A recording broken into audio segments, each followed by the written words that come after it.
Fantasy Football Night in America is live on the Better Sports Network. Welcome into the freshest episode of Insider Access presented by the FFPC, myffpc.com, the Fantasy Football Players Championship.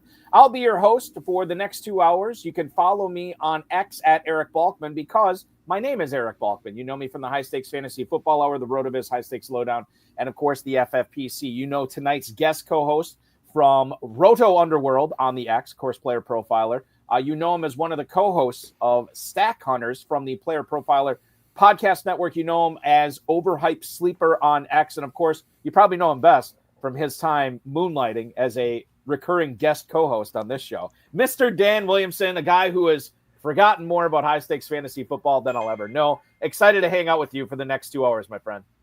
I'm excited too, Balky. I appreciate you inviting me on, and just looking forward to talking a little ball. We're finally getting to the point where we're starting to see more people piling into the draft rooms. Yeah, so I love it. So the other thing I'll lead off with this too. One of my favorite podcasts out there is the Fantasy Empire podcast that you do with Chris Vaccaro and who are the other two? Nelson Sousa, obviously. Yep, and Matt Modica. Matt Modica, I've had on the HSFFR before. I shouldn't have known that. But you guys do that. Is that coming back sometime this summer? Yes, it is. We're currently in negotiations, to make sure that we all have the various media rights taken care of, and everybody's got their compensation package to their liking, but we'll be back. Yes. All right, good. I'm glad to hear that because that always gets me dialed in, not only for the start of the season, but throughout the season as well. You guys are really good as far as like blind bidding and everything like that of previewing not only the next week, but the next few weeks, which I really enjoy. So glad to hear that. The FFPC has something called the Big Gorilla Tournament, which is going on right now. It has a $1 million grand prize. It's $350 to enter, and you're going to get a $50 discount on every third team that you get. Draft's already off and running, live and slow, and the 7 Bananas promo is live too. So if you keep getting that 7 pick multiple times in a row, we're going to reward you with free teams, and they escalate. We've already given away, I think, 20 free FFPC best ball entries at $125 a clip, and we've given away 2 free FFPC main event entries. That's $2,000 plus. So join the FFPC Big Gorilla Tournament, take your shot at $1 million, and maybe you can work your way all the way to a free jungle safari if you get that 7 pick 5 times in a row. The main event also going on. We have slow drafts going on throughout the week. The live main event drafts are going on the weekends. We usually have one on Saturday, one on Sunday as well. It's our flagship event. $1 million grand prize there as well. $6 million plus prize pool. And of course, we'll get into some best ball stuff with Dan tonight too. We have 2 best ball tournaments of the FFPC. One has a $300,000 grand prize. That's our main one, $125 to enter. If you want to play the super flex version, it's just $35 to enter that and a $100,000 grand prize there. In the original, we actually added a $100,000 runner-up grand prize for the first time this year as well.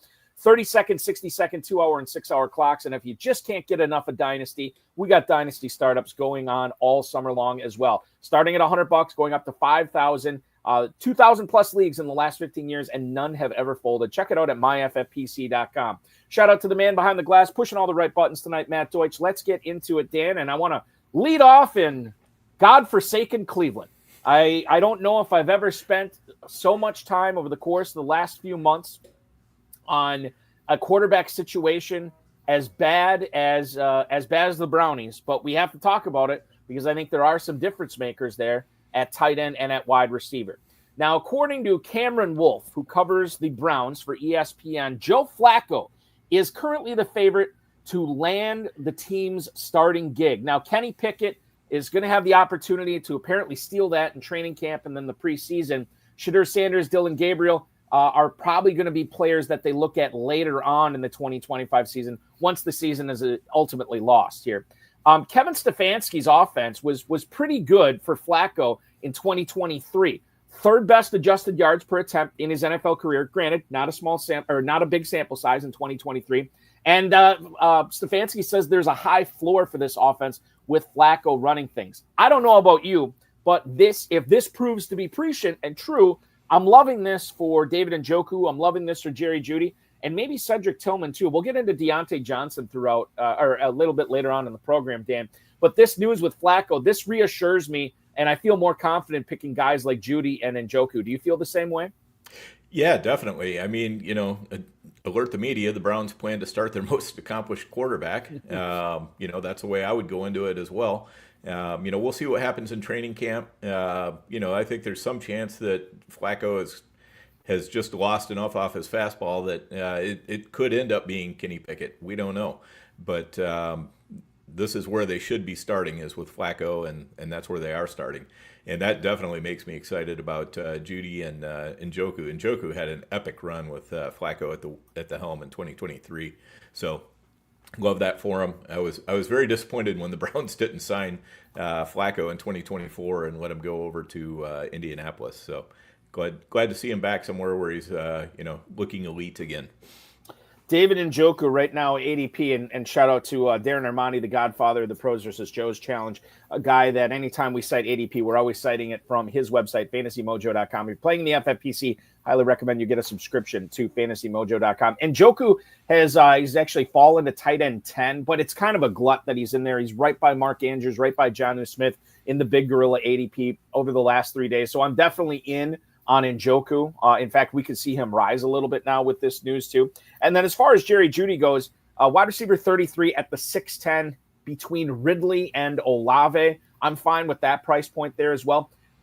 Dan, the Cedric Tillman thing, is this a player? Because I've heard some pundits out there saying that people are sleeping too much on Cedric Tillman. Look at what this guy was able to do towards the end of last year. He's wide receiver 61 at the 1308. Is this a dart throw type guy for you? Have been stacking up on value with Cedric Tillman in your draft so far? Yeah, he's one of those guys I'm definitely throwing darts on from time to time. It really looks like he's going to be one of the starting outside wide receivers along with Jeudy. That's what we want to see. He really did have a nice run before he got concussed last year and basically didn't play the rest of the season. So, those small sample size things, I think it was 4 games that he really balled out. And those small sample sizes, you never know whether that's, truth or fiction. But you said, what, wide receiver 61? Mm-hmm. Yeah, I mean, at that price, you might as well take a flyer on it, because if it is truth, you're gonna make a nice little profit on that. Here's another guy. Speaking of, I know we were just talking about David Njoku, but I want to ask you about Dallas Goedert here. The latest news that we got on him was, I think, a couple of days ago, might have been 2 days ago now. Offensive coordinator Kevin Patullo is taking over for Kellen Moore, who's obviously the new head coach in New Orleans. And Goedert said, and this is according to a story on Pro Football Talk, that Patullo's going to try to get the ball to him more often this season. Apparently, Patullo has tweaked this Eagles running offense that had been very run-heavy here, and it could create more opportunity for not only Goedert, but Devonta Smith and A.J. Brown as well. The quote from Goedert: throughout OTAs, I've really loved what he's doing with the offense. Little changes here and there, and I'm really excited for the opportunity just to, with the connection I grew with him the last 4 years, what he sees in me in different ways that he's going to get me the ball, I'm really excited for. He is obviously behind Brown and Smith as far as the pecking order goes, arguably behind Barkley, but that's debatable. Goedert was targeted on 25% of his routes run. That was 7th highest among tight ends last year. And obviously, 3 targets inside the 10, 9 inside the 20. I'd like to think there's a positive regression coming there. If we look at his ADP right now, Dan, this is a guy that is going outside the top 12 tight ends for the first time in, I don't know, maybe since his rookie year when he was with Zach Ertz there. I'm not sure. But he's tight end 17. Loveland, Freiermuth, Ferguson, they're all going in front of him. And I think as far as a second tight end goes in the FFPC, I think you could do a lot worse than Goedert, and he'd be a guy I'd be targeting. Once I have my top 12 guy, I'd be looking at adding him as well. Yeah, I'm just a little bit less enthusiastic about Goedert. Really, over the past 3 years, he's only had 4 games over 20 FFPC fantasy points. He's missed almost 30% of the games, so talk is cheap at this time of year. Everybody's talking about, they're in the best shape of their life, and we're gonna really work to get so and so involved in the offense and all that kind of stuff. And most of that is just kind of, reporters got to fill their notebooks, and so they're out there asking questions, and the teams are feeding them what they want to hear. I don't think I'm going to be very in on Goddard. I mean, if he really falls, he gets down to like tight end 15 or 16, 17, something like that, I might take a shot at him. But otherwise, the Eagles really didn't even want him going into this year. They were trying to get rid of him before the draft, and then, nothing worked, and so they're like, okay, well, guess we're stuck with him again. Let's start talking him up a little bit. So I'm not very big in on Goddard, and also whenever Devonta Smith is healthy, it seems like those two kind of steal from each other. So Goddard just isn't a priority for me. And that makes sense. For what it's worth, over the Big Gorilla's last 3 days of action, which is probably roughly 3 dozen drafts, 2 dozen drafts, he has fallen to tight end 17. You're sniffing around at that ADP, right? Yeah, at that ADP, definitely thinking about it, because now he's fallen behind, like Ferguson and Loveland and Freiermuth and those guys. He's starting to get into the likely Pitts range, and that's a point where, yeah, you might as well take a flyer on him. Let's move on and talk about Marvin Harrison Jr. I think this has been one of the more fun players to talk about, maybe aggravating players to talk about ever since towards the end of the 2024 season. Kyler Murray said that coming into this year, Marvin Harrison Jr. is more confident than he was last season. Now, I don't know how you fall in on this. We're going to find out how you fall in on this pretty quick. But I am team Marvin Harrison Jr. this year. I like what I'm seeing from the drafters. I think he was probably going a little bit too high last year, but I think he's going too low this year. Murray has said, Dan, that he's, quote, noticed a different comfort level, a different confidence in offseason workouts. Harrison apparently bulked up as well. Again, we don't know if that's good or bad sort of until they get on the field. There was no chemistry last year between this quarterback and this wide receiver. And Kyler Murray has had his own share of struggles, too, over the course of the last couple of years. Now, I'll say this. I think the schedule's really good for Arizona. I think people having recency bias about how Marvin Harrison let them down more than he raised them up as far as fantasy prospects go last year. I feel like, and I'll tell you the ADP right now, in the Big Gorilla over the last 3 days, Marvin Harrison is going as wide receiver 18 at the end of the third round. I'm in on that price. I'm willing to take the risk at that price because I recognize the upside. And I think Arizona's offense in general, I think takes a big step forward this year. I hope you're right. I just let Theo Grimminger talk me into taking a Marvin Harrison share in a main event that we're doing, a slow main event. So I was like, I don't know about Harrison, and Theo, he's a pretty convincing guy when he wants to be. So he's talking him up. What I will say is that I think with Harrison, I was concerned last year about the way that they were using him. It seemed like they were using him a lot just on, 9 routes and things like that, where he wasn't really working to his strengths. He needs to be doing more, crossers across the middle, things like that. We just weren't seeing a lot of in-breaking routes from him.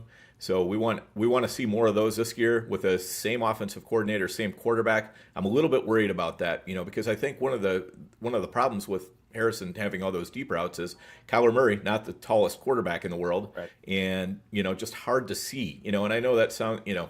I hate picking on Kyler because of his size. But also there is a little bit to that. It's just a little bit harder to see those guys between all the linemen that are coming at you and trying to protect you and everything else. So, but I hope that they self-scouted in Arizona and they come back and they say, you know what, we have some better ways we can use Harrison. We're going to get him more involved. We're going to bump up the targets. We're going to, just make sure that he is the linchpin of our passing offense. Because, the nice thing about Arizona is it's basically Marvin Harrison, Trey McBride, Connor, and that's about it. You don't have to worry about too many other guys in that offense. I like a nice narrow passing tree like that where, the targets are going to come to the main guys.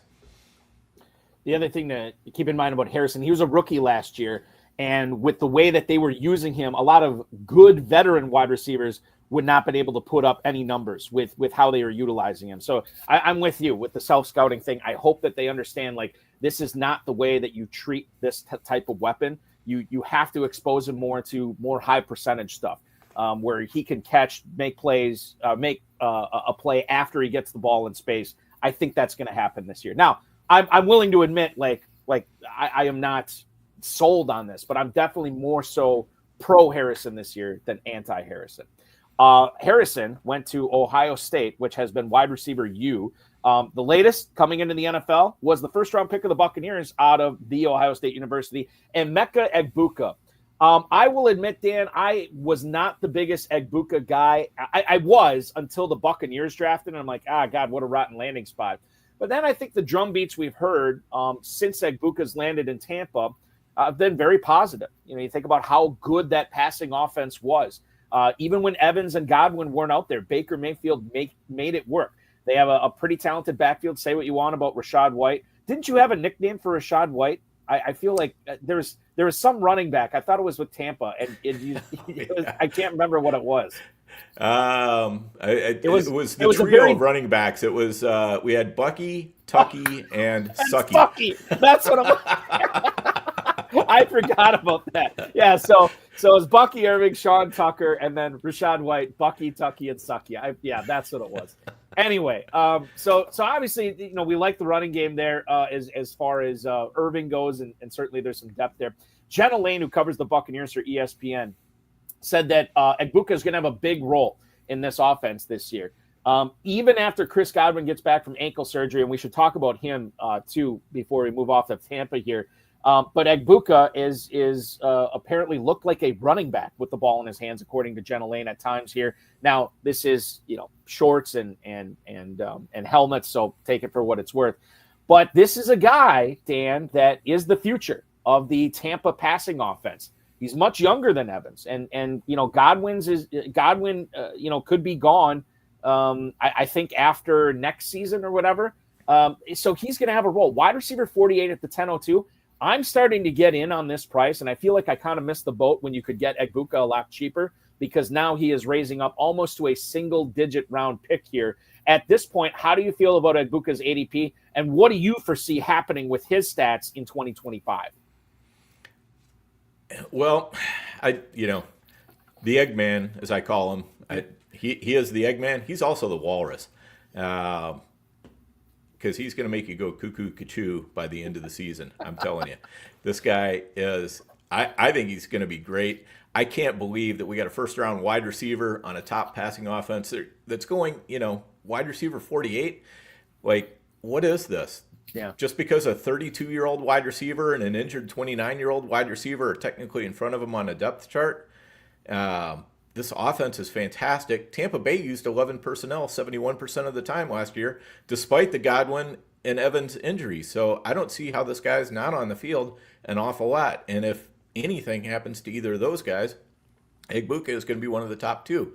I don't think that Jalen McMillan is going to be standing in his way. I think he's already probably pushed past him. But the idea that Egbuka is somehow blocked, I don't get it. So I'm grabbing as much as I can right now because he's a guy I see probably rising into the 7th, 8th round, I would say. So get the discount now while you can. Yeah, and the price is only going up. He is in Darnell Mooney, Brandon Ayuk, Michael Pittman territory for Egbuka right now. I'm with you, and I'm definitely in on him.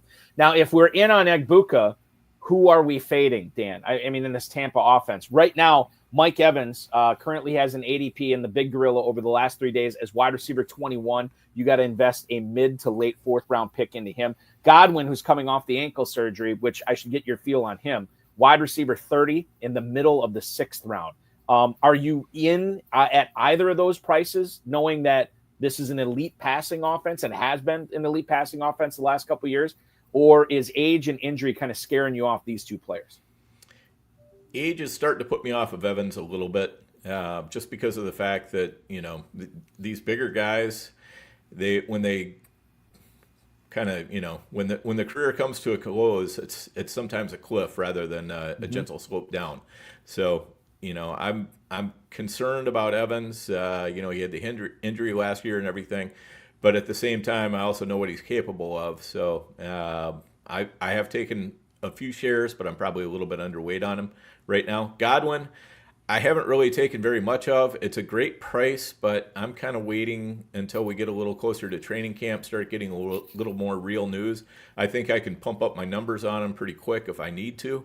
And so right now I'm just kind of, hanging back. And if he falls from where he's at, I'll take him. But I'm certainly not going to draft him aggressively at this point. It's weird. They give him that contract extension after the injury. And then they draft Egbuka. And then we also have to take into account, and I know it worked out last year with Liam Coen, but a new offensive coordinator this year too. So we don't know exactly how it's going to go. I would imagine if a train switches engineers in the middle of the trip, and the trip's been going pretty good, that new engineer is probably going to be doing a lot of the same things on that train. But there's no guarantee of that in Tampa this year. Let's go to YouTube, and we'll stay in the NFC South here. Tom Smith has a question for you, Dan. He wants to know your thoughts on Carolina running back Chuba Hubbard this year, who is being joined in the backfield of Rico Dowdle, as well as Trevor Etienne. The rookie running back has joined the Panthers as well. Your thoughts on Hubbard, who currently has an ADP in the FFPC Big Gorilla over the last 3 days at running back 18 at the 410, right behind Hampton and Kamara, right ahead of Henderson and Mixon. Yeah, I'm gonna take Hubbard over Kamara, I think, for sure. I think he belongs right about where he's at. Because I don't think that Rico Dowdle or Trevor Etienne are really going to stand in the way of Chuba being the main ball carrier there. I mean, Carolina was really, really happy with him last year. They thought he was a fantastic character guy. They considered him a team leader. They rewarded him with a really nice contract partway through the year. Those are all things you like to see. I mean, when you hear the coaching staff just absolutely effusive about running back, we've been hearing the same kind of things about James Conner in Arizona. And so, when you hear those kind of things, that tells me that, he's going to get some deference, and they're going to give him, even if he has a bad game or something like that, it's not going to be like shoving him off to the side. They're going to keep going with him. So I am definitely in on Hubbard at that ADP. So Hubbard is being drafted as a running back too. Would you be okay? Let's say you started off with 3 straight receivers. Hubbard's available at the end of the 4th round. I would think that you would believe in your top 3 receivers well enough to say, "Hey, Hubbard is fine for my anchor running back on this team," right? Yeah, I would have no problem at all with Hubbard as an anchor running back. I mean, if you're going with 3 wide receivers, you better be prepared for somebody of Hubbard's caliber to be your RB1. There's just not too many players that you can look at and say are going to do a lot better than what Hubbard did last year and what I think he probably is going to do this year. I think the Carolina offense is probably an ascendant offense, and if he gets, if they get longer drives and he gets more chances at the goal line, those are both going to be very good things for him. So I'm pretty optimistic on him. Yeah, I'm just optimistic about the Carolina Panthers offense in general, like you are. I think Bryce Young, I just drafted him as my 3rd quarterback. I was trying, and we'll get to J.J. McCarthy. I was trying, Dan, and this really ticked me off. You were talking about, and you wrote about this for Player Profile, and we'll get into McCarthy in a second, but how you were drafting him as your 3rd quarterback in all these best ball drafts, and he was basically free. And I had a draft where I took Jefferson in the 1st round, and I got Jordan Addison later on, and it was all shaping up for J.J. McCarthy. And then I went on a vacation to the Northwoods this past weekend and timed out and got Jared Goff as my 2nd quarterback. And then McCarthy, because he went so much higher, I knew I wasn't going to get him as my number 3. And it just train wrecked that. Now I'm just in damage control on that right now. More to come on J.J. McCarthy. But the Carolina Panthers offense, Hubbard, yes. McMillan, yes, for me. And Bryce Young, for sure. I'm in on all 3 of those guys. I want to move. Good. I'm glad to hear that, too, for sure, from you. Indianapolis, Tyler Warren. This is a player that I don't know what it's been like. I primarily am drafting a lot in the KFFSC since I can't draft in the FFPC. And in Kentucky, you have to start 3 receivers, obviously. And I'm always panicked about missing out on like losing the arms race at wide receiver. So I tend to avoid those elite tight ends. And a lot of times what happens is I'm drafting a tight end after like the top 8, 9, 10 maybe are gone. And I'm ending up facing a decision where I could go with like a veteran who maybe doesn't have the biggest upside in the world, or I could go with Tyler Warren, the mystery box, the rookie who had great NFL draft capital as far as how that's worked out in fantasy in years past. It's usually been pretty good. And according to Stephen Holder, who covers the Colts for ESPN, said it was, quote, practically impossible to watch an Indianapolis practice and not notice how often Warren touched the football. Another quote, any doubts about him having a notable role were erased in the first week of OTAs when he could be seen running drag routes or matching up with linebackers in the middle of the field. Now, Tyler Warren, again, is not a player that you usually have to invest top 10 tight end draft capital in to get, but that could change here.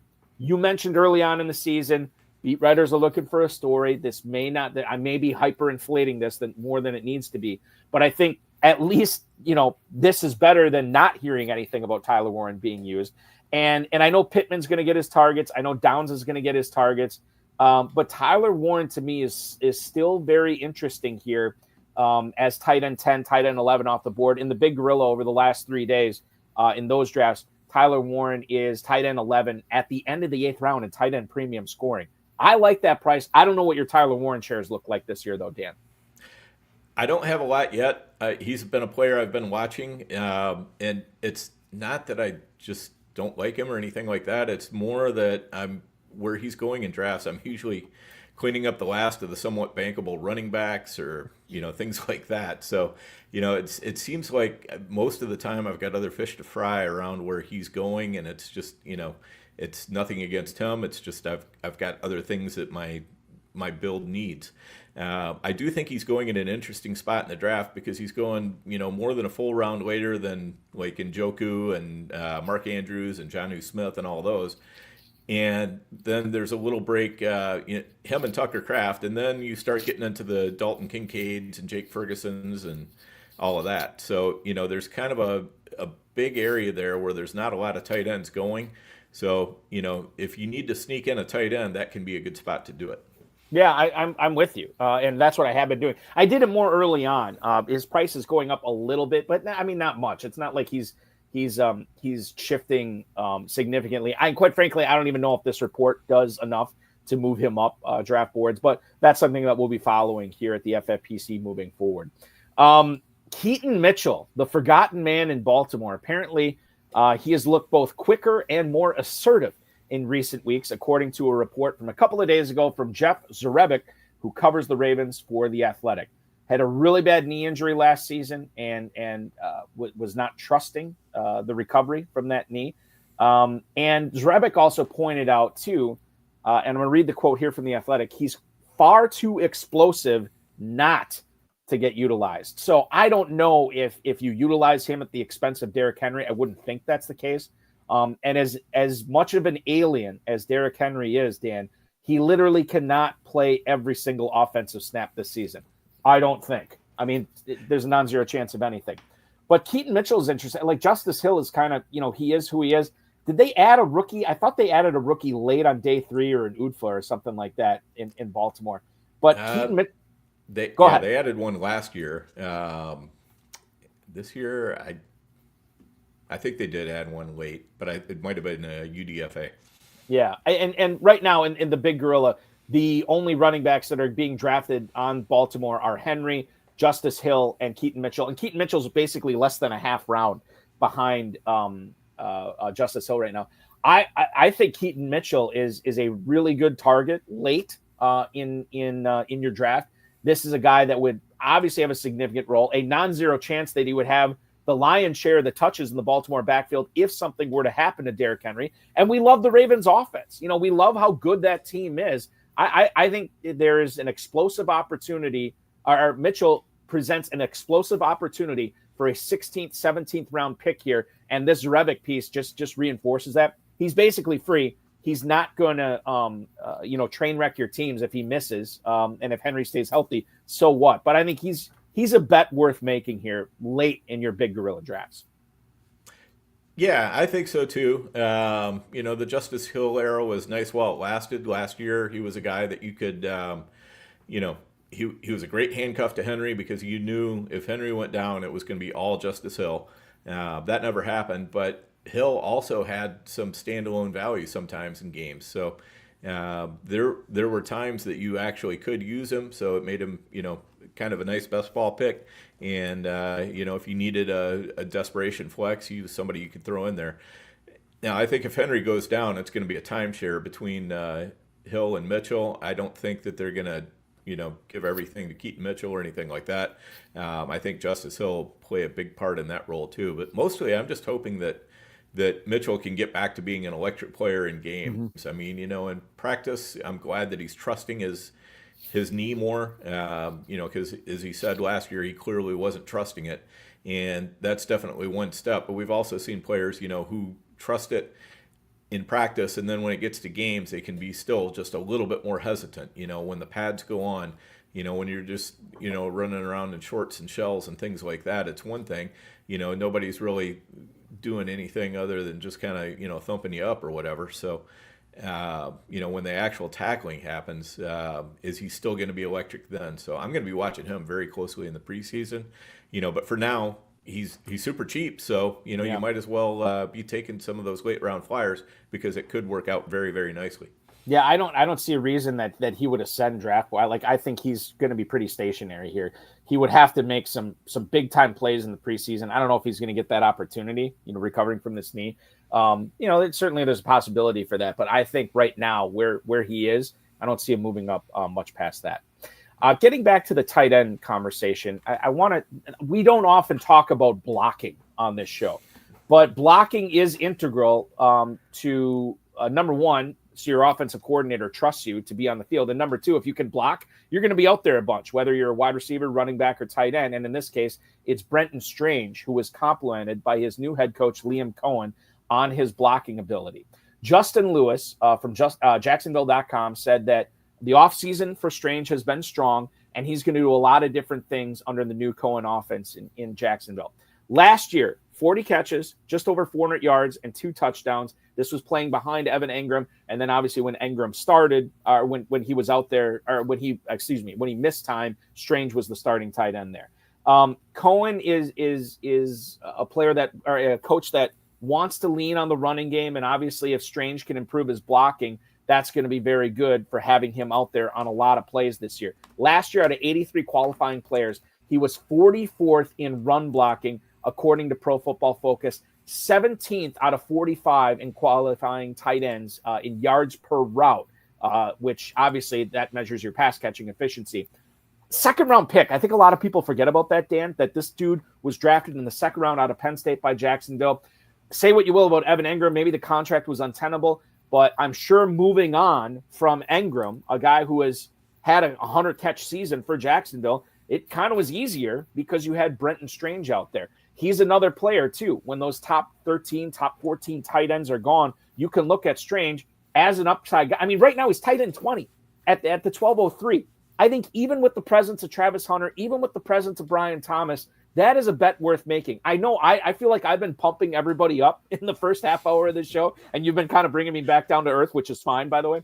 But Strange at tight end 20, dude, the upside there in the 12th round, I'm in on that. Especially, I mean, let's say you wait on tight end and you kind of you hit tight end 13, tight end 14, and then maybe you wait and then you grab tight end 20 with Strange as your number 3. I think you're doing it right, but you set the record straight. Let me know how you're treating Brenton Strange in your drafts this season. Yeah, I think, Strange, the nice thing about him is that he's going to be a high floor option kind of no matter what. We've seen what Cade Otton did in that offense. And now Coen has moved over to the Jaguars. And as we were just talking about, they ran 11 personnel 71% of the time. But Strange is still going to be on the field an awful lot, as the tight end. Because I think he will be the only tight end on the field in those situations, which means he's still eligible as a pass catcher. And I think that Brian Thomas Jr. and Travis Hunter, Diami Brown, I think is a little bit underrated as well. We've been hearing some nice things about him. But what I really liked was that Tampa went out and signed a former Viking, Johnny Munt, who's a good blocker. and what he can do is when they go into 2 tight end packages, that still allows Strange to be free to be the receiver, and they can use Munt for the blocker. So I like that for, just being able to open him up to being used a little bit more creatively, which is what we want to see. So, yeah, I think it's a really nice price on him here, so I'm taking him from time to time. Not a huge amount, but, getting him here and there. Wide receiver 6, wide receiver 7. I've been doing a lot of De'Ami Brown on some best ball squads this year. Yes. And there's been a lot of people talking him up. And I guess I have to ask you, as long as we're talking about Jacksonville, how's this season going to go for Travis Hunter for the offensive part of the football? Liam Coen was just talking about this like last week, that to him it's obvious that Hunter is more comfortable on the defensive side of the ball, which is why they want to immerse him in the offense. Do you think that, how likely is a slow start for Travis Hunter as he gets sort of acclimated to being a regular receiver on this team? I don't know how I feel about it yet. Yeah, he's a hard one for me too, because I think where he's going in drafts, there's a good chance that we are probably overdrafting him based on the fact that he may not play as many snaps as what everybody was thinking, because everybody was looking at what he was doing in rookie minicamp and minicamp, and he was playing almost exclusively with the offense. But then after that, coach comes out and said, and the general manager come out and say, well, yeah, that's because that's where he needs the work. Mm-hmm. So we wanted to give him as much time there as we possibly could and get him comfortable. And, so that doesn't say to me that, he's going to be spending 80% of his time on offense, like a lot of people were starting to say. So, but when he is on the field, I do think that probably he's going to get dialed up a fair number of those routes that he runs. So, his targets per route run is probably going to be very high at the end of the year. It's just how many routes is he going to run? That's going to be the big key. If he gets up into the, 70+% routes run, then I think we're looking at something that could be pretty special. If it's down more like, 35, 50% or something like that, people are probably going to regret that pick. De'Ami Brown, wide receiver 94 in the 20th round right now. He's free. I think that's a great Travis Hunter hedge too. Right. If you're not believing in Hunter, you definitely got to be believing in De'Ami Brown in the 20th round, no question. Dan, you have a history in the food industry, correct? Correct. So Travis Kelce has already denied reports that he lost 25 pounds. For anybody who's feeling skittish about this weight loss, which has happened, what's the type of meal that Travis Kelce needs to be fed right now to make sure that he's bulking up enough to put up with the rigors of a 17-game schedule here in the regular season? Oh man, he's got to be getting in on the protein, and if he needs to bulk up, you got to go with the pork rinds there. Pork rinds. Yeah, the cracklets, right? That's you got to get in on that for sure. Yep. It's wild because John Terry, who I think you know John Terry, right? Yeah. Long time, yeah. He said in one HSFL broadcast the other week, he's like, yeah, Kelce's not eating anymore. So he's just staying away from him. And I think that is, listen, he's getting up there in age. And I think usually losing weight is more than likely a good thing. But I don't know. Until he gets out on the field, I have no idea how he's going to react to this weight loss, which maybe it wasn't 25 pounds, but it was significant. Travis Kelce's snap counts, according to his head coach, Andy Reid, are going to be similar to what they were last year, but they're going to monitor him during training camp. They're going to monitor him during the season, and they will adjust that if they deem it necessary. Like, if he can take more, great. If he can't, then he's going to be on the field less. It was his third highest snap count in 2024, which I think catches a lot of people off guard because they just think of Kelce not having a very Kelce-esque season last year.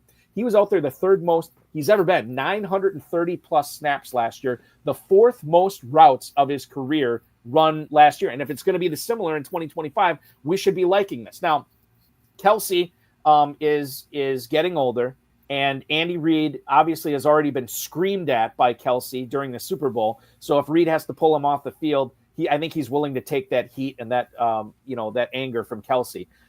He is no longer the first tight end off the board. He's not a very exciting player to be drafting anymore. But man, with this purported volume that we should see again in 2025. I wonder, even with Rashee Rice, even with Xavier Worthy, healthy to start the season, tight end 5 in the 6th round for Kelce. I feel like that's, again, another price that I've been looking long and hard at and grabbing him there after the elite guys are gone. Do you feel like that's waiting long enough to grab Kelce? Or do you think he's still going too high? Because there's still some, wheels in motion on this offense right now, Dan. Yeah, I mean, I'd pay a lot of money to know how this offense is going to evolve in 2025 and how they're going to implement all these various weapons and everything. And to me, that's part of the issue with Kelce is, we've already got Andy Reid saying we're going to be a little bit more judicious with his snap counts, similar to what they were in 2024. Similar can have a lot of meanings. So, I don't know exactly what that means, but the fact that he has lost that weight is probably a good thing because they're probably not going to use him as much as a blocker. They probably want him to have a little bit more agility, and taking that weight off is going to help him kind of retain that agility that he had earlier in his career. And hopefully he still can withstand the punishment that tight ends take, which is a lot. As we know, that's a position that gets injured an awful lot. If he really goes into the season down 20 or 25 pounds, I would be very concerned about that. If he goes into the season down, 10 pounds or something like that I could probably get behind a little bit more. But I'm a little bit afraid that he's just lost enough that he's sort of turning into fancy Jason Witten at this point. So, a great security blanket for Patrick Mahomes, just like Witten was for Romo, but, it's just not. I don't think he's got those long touchdowns in him that he used to have. Last year he had more problems just catching the ball. I would hope that those are going to go away. I'm not really going to, ding him for that at this point. But, yeah, I don't think there's a lot of upside from where his ADP is right now. I think he's kind of being drafted at his ceiling. I do think he has a very safe floor, and he's a guy that you can definitely count on. If you just want a tight end that, bang, okay, I can put him in my lineup and I can, be fairly sure that he's going to get me 15 points or whatever. That's a nice thing to do, but, there is an opportunity cost taking a tight end where Kelce is going, and you have to factor that in as well. The Rashee Rice thing, it sounds like he's going to be healthy for the start of training camp. Do you think there is a duplication of routes run between Kelce and Rice? In other words, now that Rice is going to be out there purportedly for the full season, does that also take away from what Kelce does? Or do you think these guys can coexist where everybody's going to be happy, including Xavier Worthy? Right. Or does Kelce start taking away some from Rice as well? I mean, right. That's why I'm having such a hard time with this offense, because you've got all these different pieces to put in there. And then you've got, Jalen Royals, who looks like a lot like Rashee Rice. And then you've got Hollywood Henderson, who looks a lot like Hollywood Brown. Hollywood Henderson. Boy, that was a blast from the past. That's a cowboy, right? Am I getting that right? That is. Okay. All right. Yeah. Hollywood Brown. So you've got, and he looks a lot like Worthy. So you've got a glut of options, So probably the way to play this offense is to, buy more Patrick Mahomes. Yeah. Which is one thing that I'm trying to force myself to do, because he's another one of those players. It's just where he's going. I'm not really looking at quarterback, and I need to start looking at it, because you know what, up until the last couple of years, he was basically a guaranteed top 5 quarterback every year, and the last 2 years, he's had issues in his receivers, and those look like they might not exist so much this year.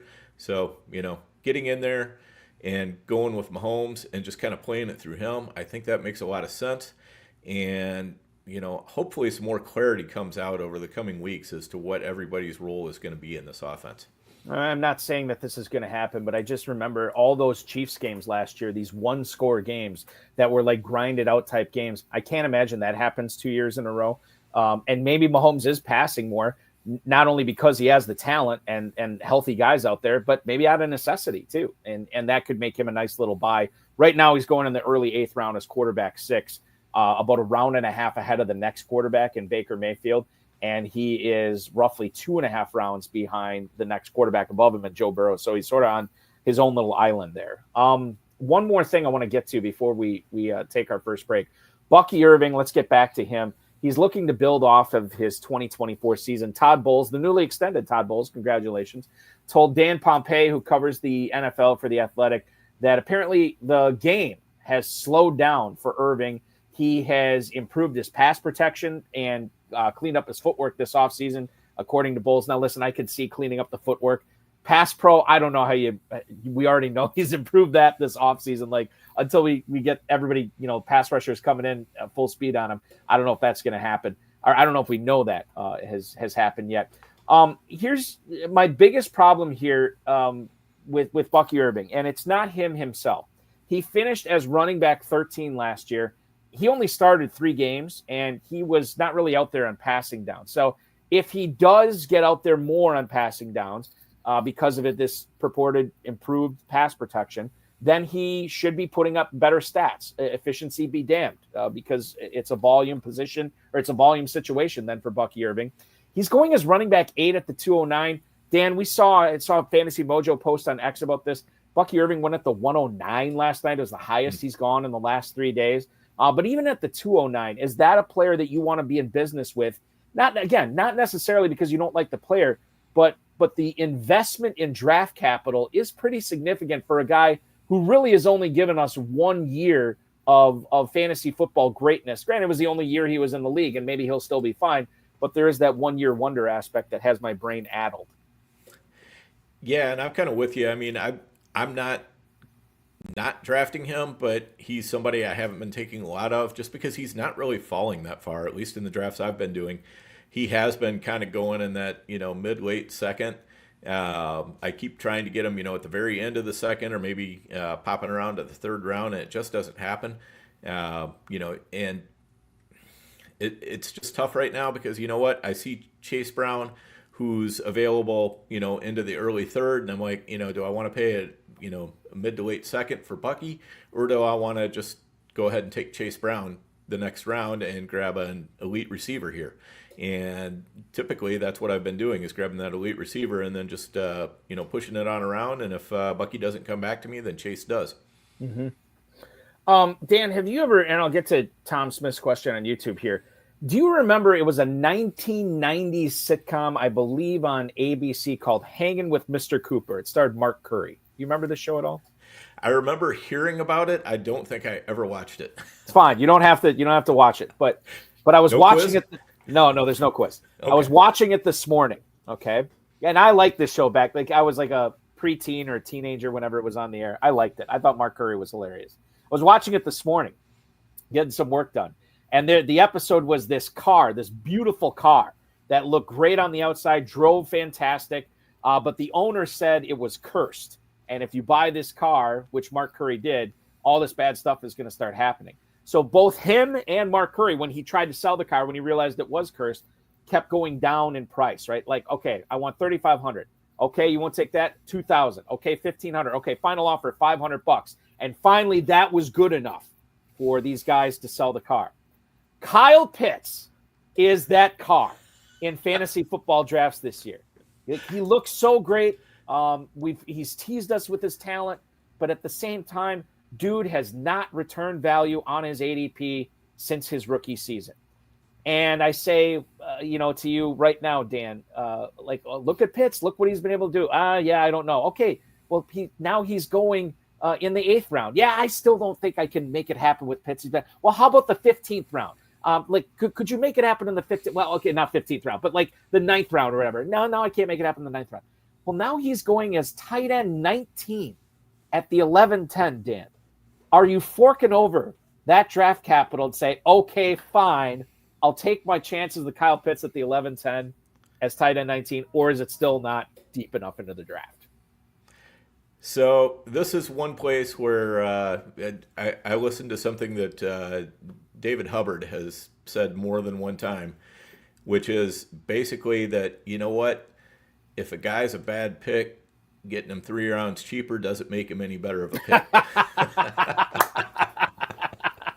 That I'm telling you, him and Joe Del Zanero have some of the best. Like I've tried to get Hubbard on. I mean, Hubbard's done the show with me for numerous times. But when I was trying to get him on a few years ago, he's like, "You don't want me on." It's just I'm like, "Well, everybody wants to know your insight." He's like, "You know what my insight is? Just draft good players." That's all I can say, which is true. I mean, the secret to high stakes fantasy football success: draft good players. And so you're saying, no matter the value on Pitts, if he's a bad player, he's going to be a bad player. And you view him as a bad player for fantasy again in 2025, it sounds like. I'm not super high on him, that's for sure, because, all the things we're hearing from the coaching staff are, well, we're going to give him another chance. We want him to prove himself. And, these things aren't really praise. We're hearing praise for all these other players. And for Pitts, it's kind of a, we hope he finally gets his act together this year, basically, is what they're saying. I wouldn't be surprised to see Pitts get moved at the trade deadline if he continues to underwhelm and underperform. But, we've seen him underwhelm and underperform for a variety of reasons, basically ever since his rookie season. And, it's just, I don't know if he really loves football as much as he, he's obviously a physical specimen, but it takes more than that to truly succeed as a tight end. And I just don't know if he's got it in him. So we'll have to see. But, I'm probably going to end up with a couple of shares just because, you got to have your FOMO picks. But right. Overall, I'm kind of with Hubbard, and this is going to be a player where I think it's a bad pick in the 9th round. It's probably going to be a bad pick in the 11th round. Well, we say probably because we allow for the non-zero chance that Pitts could actually come through this year. And how fitting would that be for all the Pitts apologists out there if he gets traded to, I don't know, somebody who needs a tight end. X is going to be a horrible place to be if Pitts comes through. Oh, but that's what I'm saying. I'm telling you, like, they'll be like, that's all he needed. He just needed to go to a team like, Tampa or something that could use a tight end or Seattle. Well, Seattle probably wouldn't do it after Arroyo, but still. And then he comes through. I would stay off social media for a while. We have been citing ADPs and the FFPC Big Gorilla so far in the program tonight. And you too can join the FFPC Big Gorilla tournament, compete against guys like Dan Williamson. It's $1 million grand prize at stake, a $350 entry fee. But remember, you buy a 3-pack, we give you a $50 discount on that as well. Drafts going off both live and slow each and every day. Check it out at myffpc.com. Remember that 7 bananas promo. If you keep getting that 7 pick multiple times in a row, we're going to keep giving you free teams into the main event, the High Society, and maybe a Jungle Safari for 4. myffpc.com is where to go for that. Let's get into the running back report when we come back. I'm going to ask Dan how he feels about Saquon Barkley's ADP, whether the old dogs and Alvin Kamara and Joe Mixon have another season left in them. We haven't talked about the Jacksonville Jaguars backfield with Dan. We'll get into that, as well as, of course, Ja'Cory Krosky-Merritt. You are watching Insider Access, presented by the FFPC and the Better Sports Network. He's Dan Williamson, Player Profiler. I'm Eric Balkman from the FFPC. So much show. Don't go anywhere. What's up, guys? Andrew Cooper here, Fantasy Alarm. And boy, do I have great news for you. It's that time of year. The FFPC main event is open. The flagship contest, in my opinion, the biggest number 1 contest in all of fantasy football. It's not just about the prizes. You can win $1 million, but if you win a contest like this, you are gold-plated, gold-stamped in this community. That puts respect on your name when you go in there with the big dogs and you win a tournament like this. So get set up with my FFPC now. When you use promo code ALARM, they'll give you $25 when you deposit $35 or more if you've never drafted there before, and you can get in there with the big dogs. If you really want, you can actually go to Vegas and draft at the Paris Casino live in these contests. You don't have to do that, though. You can draft online. They have 6-hour, 2-hour, and 60-second clocks, depending on what you're feeling. You're going to want to draft early and often in these to give yourself the best possible shot at winning. And let me tell you, when you go over to your social media bio and you throw FFPC main event champion in there, people start thinking about you at a different way. You are now an absolute champion and legend in this community if you win the FFPC main event. Open now over at myffpc.com. This is the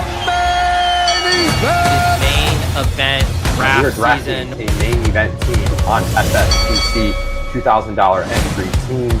Grand prize of $1 million. I'm looking for that $1 million top prize. Main event season is in full swing.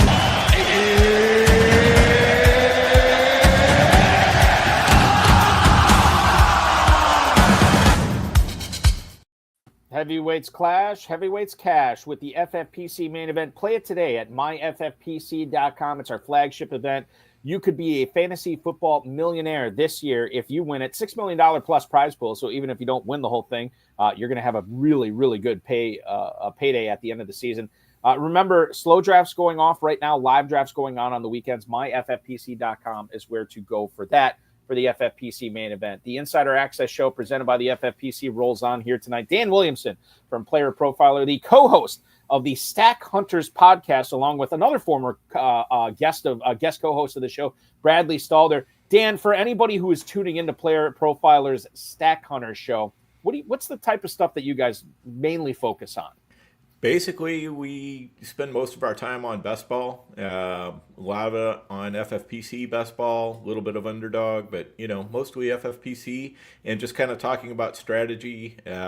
We just recorded a show that should be dropping, I think, tomorrow, where we're just talking about those ADP dilemmas, where you come up and there's like two players staring you in the face, and which one of these two players should I take?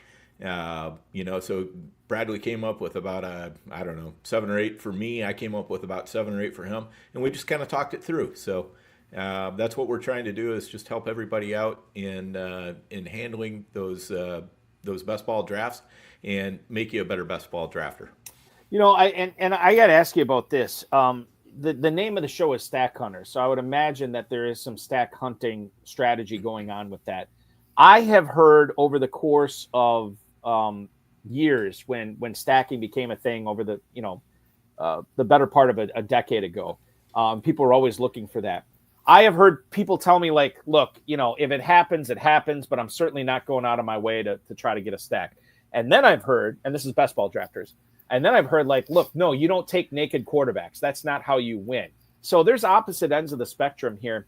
I guess it's not a one-size-fits-all commentary, but what would you say to somebody who asks you, like, hey, what am I supposed to do in building stacks? What's the best way to do it? What is going too far? What's not going far enough, Dan?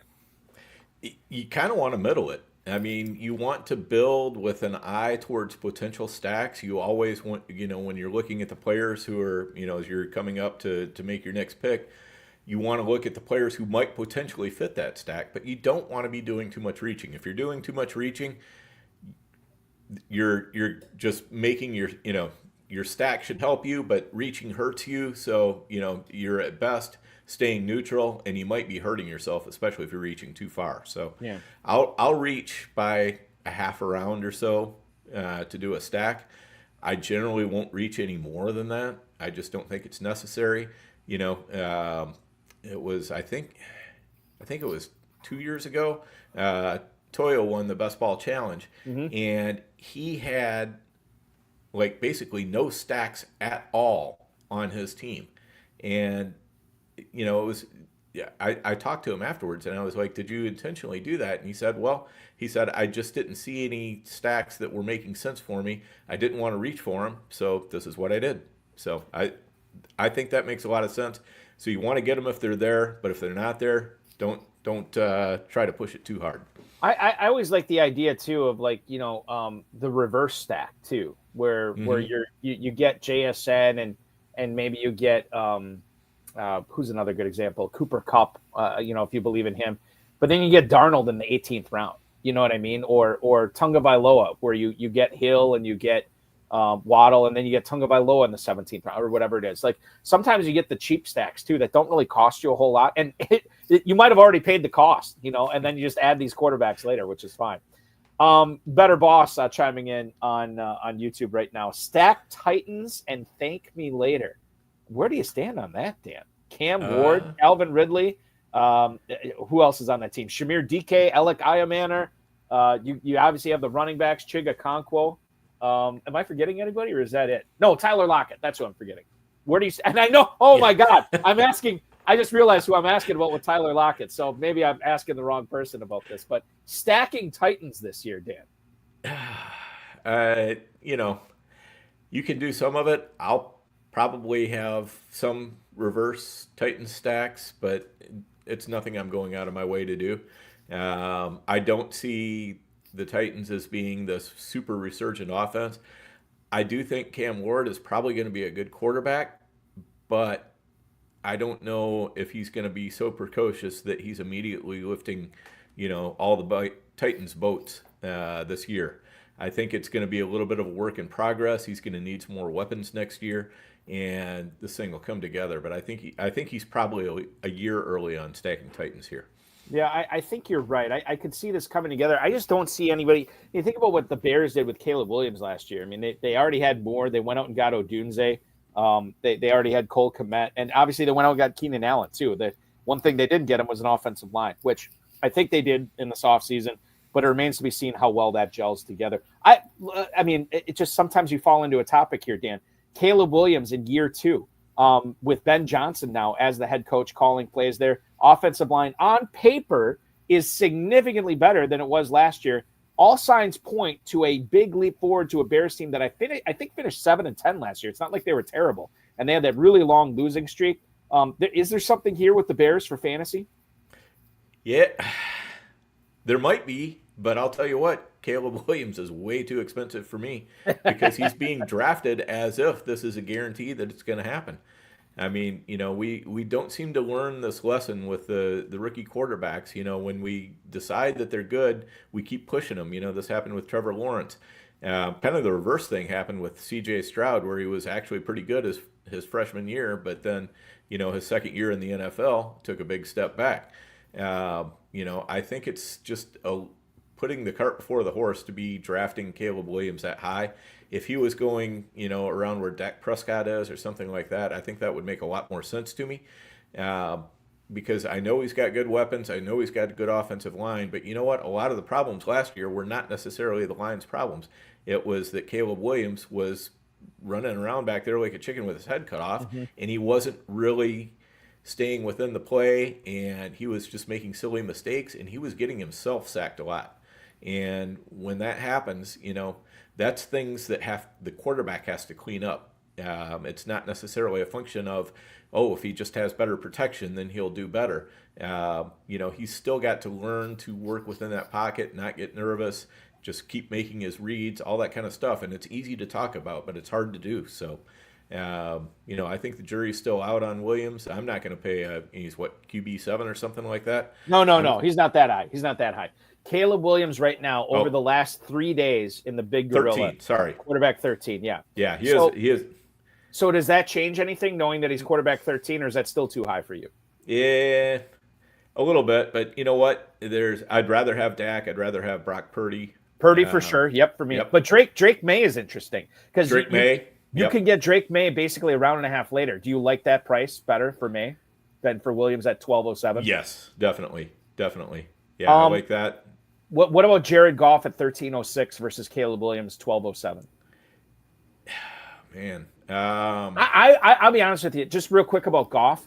Yep. I think I'm kind of down on him this year. I just feel like he was really, really good last year, and he still finished barely in the top 10 for quarterbacks on a record-setting offense for Detroit. Now no Ben Johnson this year as well. I'm kind of down on Goff. Maybe this is a Goff conversation too. Yeah, maybe it is. I don't know.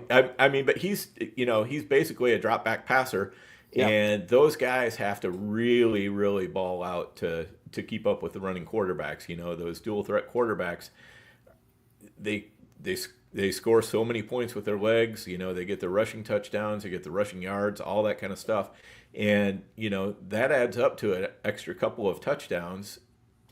Passing touchdowns that they're getting with their legs. So, Jared Goff, basically to try to keep up with, Jaden Daniels, the bidding kind of starts at 4 touchdowns,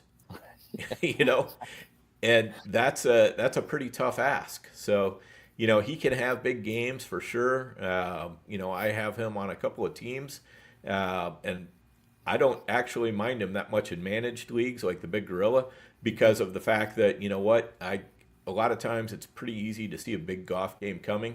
And so you can either throw him in your lineup or throw him out. He can be a platoon quarterback, and he's going at a price where that's, reasonable to do as well.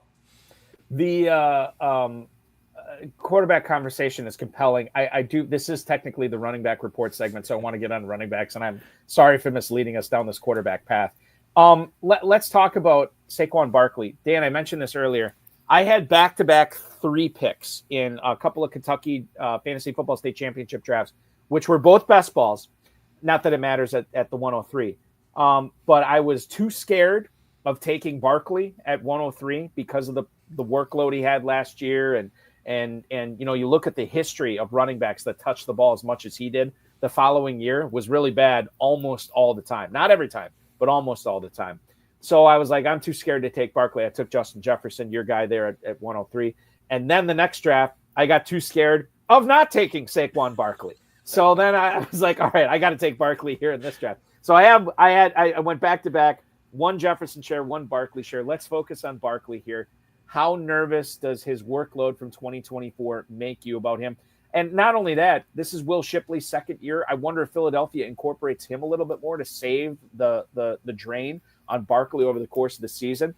He's a talented guy. I think he can get it done too. Barkley at the 103. Are you saying yay or nay at that? Boy, that's just the thing, though, isn't it, Balky? Is that, you know what? You're scared to take him, and you're scared not to take him. Yep, that is the conundrum. I reposted an article written by Jody Smith, one of my colleagues over at Player Profiler, and he was going through this exact Barkley problem. And he was looking at the rushing leaders from 2001 to 2024. Only 3 running backs improved their fantasy points the following year. 1 more was down by only 5%. The rest of them were down 22 to 96% in their fantasy points from that previous year.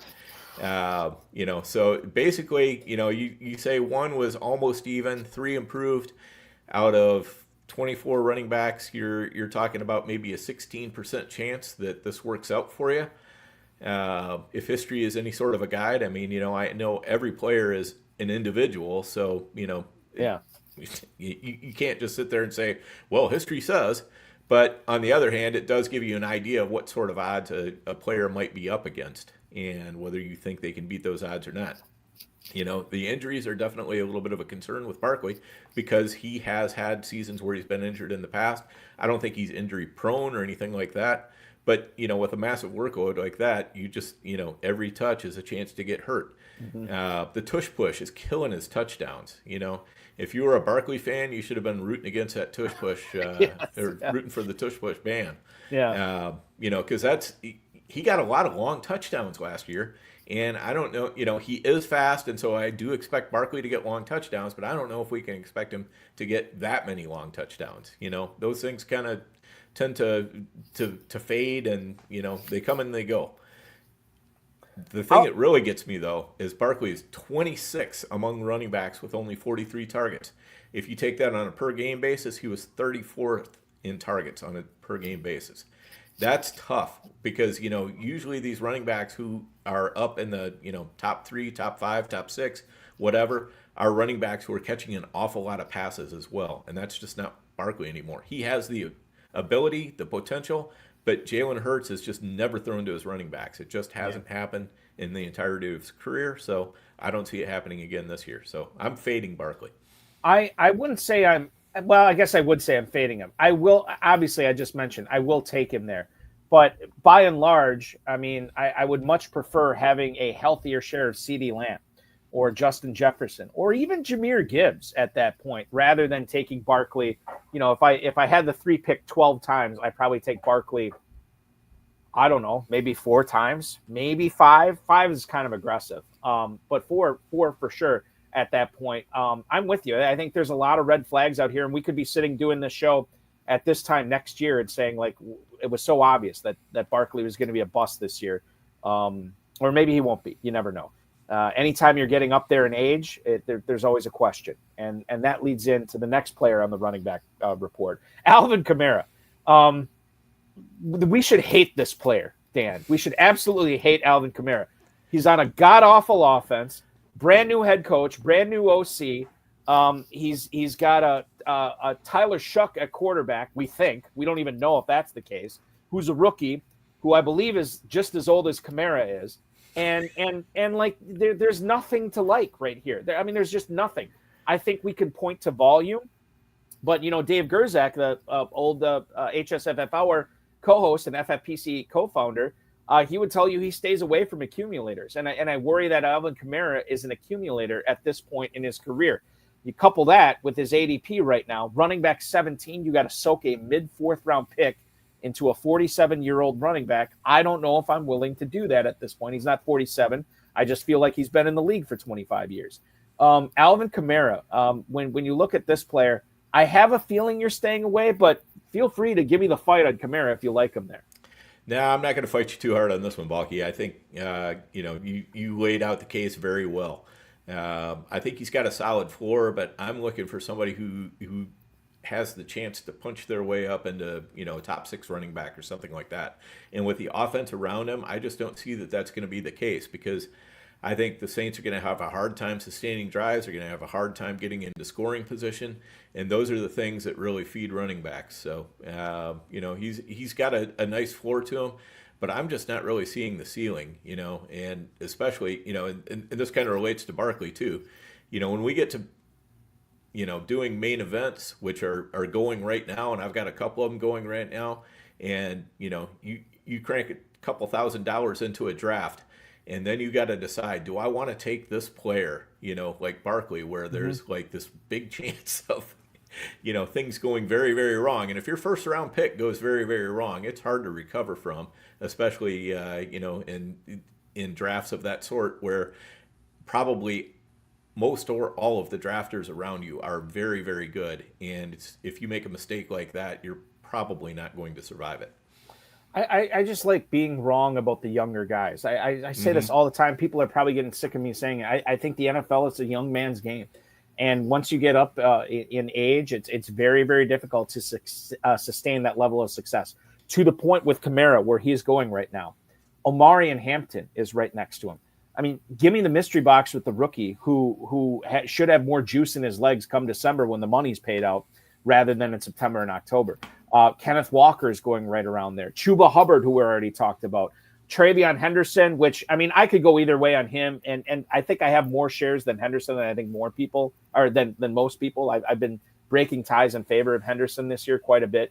But then the guy that's going right behind Henderson is a player that's not unlike, in certain respects, Alvin Kamara, and that's Joe Mixon. Has an ADP of running back 20 at the 506 right now. I know the Draft Sharks guys are huge on Joe Mixon every year, and I always listen to them, so I buy into Joe Mixon every year. Are you buying into Joe Mixon this year at that price point, knowing that Nick Chubb is now on that team for now, as well as Woody Marks, where they invested a draft capital into the rookie this year as well? This is a team that I think should bounce back from what they did last year, play in a horrific division. They could obviously put up points this year. Your thoughts on Joe Mixon as he enters, I don't know, he's got to be getting close to 10 years in the league, Dan. Yeah, he was him and Kamara both came in 2017, and Chubb did too. So okay, interesting that we're talking about all these guys. This is kind of the the old creaky veterans part of the show here. So I'm fading him because he faded hard down the stretch. Mixon just looked terrible the last several games of the year. Then you've got Nick Chubb now in town, and I know Chubb has been hurt, but I think Chubb is just a better runner than Mixon to start with. So if Chubb is 100% this year, and that's a big if, there's no doubt about it, that's a big concern for Joe Mixon. I see them trying to take the load off of Mixon rather than load him up as they have in the past, because they added Chubb, they added Woody Marks, who's an excellent pass catcher. He's a great weapon in the passing game, and if Mixon starts losing some targets to Marks, that's not going to be good for him either. So, part of the appeal of Mixon has been the fact that he has been so active in the passing game throughout his career. And if that goes away, that makes it a little bit worse too. So he's going at a place where, you know what? There are just players I would rather bet on. You know, I've had people tell me the story for how Mixon succeeds, and I get it. You know, running back 20, you know, there's room to, you know, he's got room to run upside wise if he's still Joe Mixon like he always has been. But I'll tell you what, I'd much rather bet on Travion Henderson. I'd much rather bet on even James Conner. So. But the better boss chiming in, didn't Mixon play well in their playoff game versus the Chiefs? Well, it's playoffs, so we don't always register that for fantasy. He was decent, 18 carries, 88 yards, just under 5 yards a carry, got a touchdown, got in the end zone that game, and then he also caught 2 passes for 12 yards. So I think he was fine that game for sure. And then Mile High Luke chiming in, Mixon is still in a boot. You don't add Chubb for no reason. I still am of the opinion that I'm not totally certain Nick Chubb makes this team. He doesn't play special teams. Dan, I know you're a fan of Woody Marks, which leads me to my next Houston Texans running back question. Which ADP do you like best right now? Is it Joe Mixon at the 506? Is it Nick Chubb at the 1312? Or is it Woody Marks at the 1804? I like Chubb and Marks both. You know, if you're going to fade Mixon, you probably better be in on both of those guys because neither one of them, the price is enough to scare you away. I certainly like Chubb a couple 3 weeks ago when his price was so much cheaper, you know, and we were talking about taking him in the, you know, 16th, 17th, 18th round. You know, those were nice days, and I did load up on him there. So, you know, if his price rise is too high, I've already got a pretty good exposure to him. But Woody Marks is a guy I've been grabbing right along, you know, because he is a 4th-round draft pick, you know, day 3. But, you know, 4th-rounders, we're starting to see, you know, the 4th round is kind of the new 3rd round when it comes to running backs. So especially this year. Yeah, when there were so many running backs out there, such good quality. So, yeah, I think Woody Marks is a great buy as well. Yeah, Marks is a guy that I wish I had more exposure to in my best ball drafts. I'm going to have to change that and make sure I get more of him on my team. I'll tell you a guy I've been getting. I wish I had more of him. I've been getting him a little bit lately. Jaylen Warren. Let me know your thoughts on this guy because Najee Harris is now with the Chargers. Warren is joined in the backfield by a rookie in Caleb Johnson, who I think is, like we said, fancy Jason Witten for Travis Kelce before. This guy is unfancy. Najee Harris, Caleb Johnson, which, I mean, that's how I'm viewing him now. Maybe you have a different take on it. But I think that Jaylen Warren, especially if you consider how Aaron Rodgers has thrown the football to his running backs over and over again over the course of his career, I think Warren is in for a nice little season. Not a breakout or anything like that, but when you consider Jaylen Warren as running back 31 in the mid-8th round, this is Brian Robinson, Pacheco, Scadaboo, Travis Etienne territory. I really like that ADP, and I like getting him as my number 3 running back there, both in best ball and in managed leagues. Dan, how do you feel Jaylen Warren's season is going to go in Pittsburgh next to Caleb Johnson and behind Aaron Rodgers? Yeah, I'm definitely in on Warren. I think this is a very savvy pick because, you know, as you said, Aaron Rodgers targets the running backs heavily. Pittsburgh is very short on receivers as well. So, you know, any weapon in the passing game, I think, is going to get utilized. Mm-hmm. And, you know, even as a runner, Arthur Smith is relentless with his committees. He's got, you know, I think he's going to get a decent amount of rushes too, even with Caleb Johnson around. And then the other thing about Arthur Smith is he targets running backs very heavily. He in his offenses, last year, his offense targeted the running back at 3rd highest percent.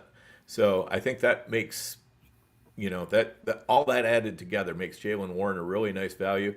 And the thing is about Aaron Rodgers is he, you know, ever since he's come back from that Achilles, he doesn't like getting hit. And he's, you know, so I foresee a lot of short passes from Rodgers where he's just trying to get rid of the ball quick. And Jaylen Warren is probably going to be a big part of that. And, you know, and the kid's got some juice too. So we always like to see that as well. You know, and I think this is a contract year for Warren, if I'm not mistaken, which he'll want to show out in, obviously. And so I think that there's a lot of, I mean, especially in the price you're talking about too with Warren, I think this is a slam dunk for getting a healthy amount of him this year. Jacksonville, holy cow, this backfield is such a mess. I think the cookie cutter analysis is when James Gladstone and Liam Coen took over, they have put their mark on this backfield through the draft, saying Travis Etienne and Tank Bigsby were fine. They're not our guys. We're going to roll with LaQuint Allen, and we're going to roll with Michelle Tootin. Now, Tootin obviously was a workout feed. Like he scored on the metrics, was unbelievable. We kind of knew this was going to happen before the draft started. And then we find out that after the fact that I think it was James Gladstone said in his interview with Jacksonville where they said, well, who's the type of player that you want to add onto this team? He mentioned Tootin, and they got Tootin. When you talk about Travis Etienne versus Michelle Tootin, I know that there's some people that have talked about, the death of Travis Etienne with the Jaguars has been exaggerated, that he is still going to have a significant role on this team. Maybe, solely as a pass catcher on third down, which I've heard that. I don't know if I buy it because he's never been a great pass catcher over the course of his career, even in college too. Travis Etienne, running back 33 at the 809. If we look at Tootin, who, is probably his backup to start the season, running back 39 at the 1001. Dan, how have you, and we can bring in Bigsby in this conversation too if you want, but how do you handle properly the Jaguars running backs right now? What's your feel tell you about this situation? I have boatloads of Tootin in Dynasty, and I think that's the correct play. But you know what? With Etienne, I think he's probably a better play than a lot of people have been giving him credit for. Lately, he's been starting to rise, so I think people are starting to catch on to him. But he's really only one season removed from being the RB3. And last year, he was playing hurt most of the year. He dinged up his hammy early in the year. He came back, it's just he was trying to gut it out, and he clearly wasn't himself. And I think we have to give him a little bit of credit for that. And the other thing is, this is his last year in Jacksonville. He is playing for a contract, so that, is going to definitely matter to him.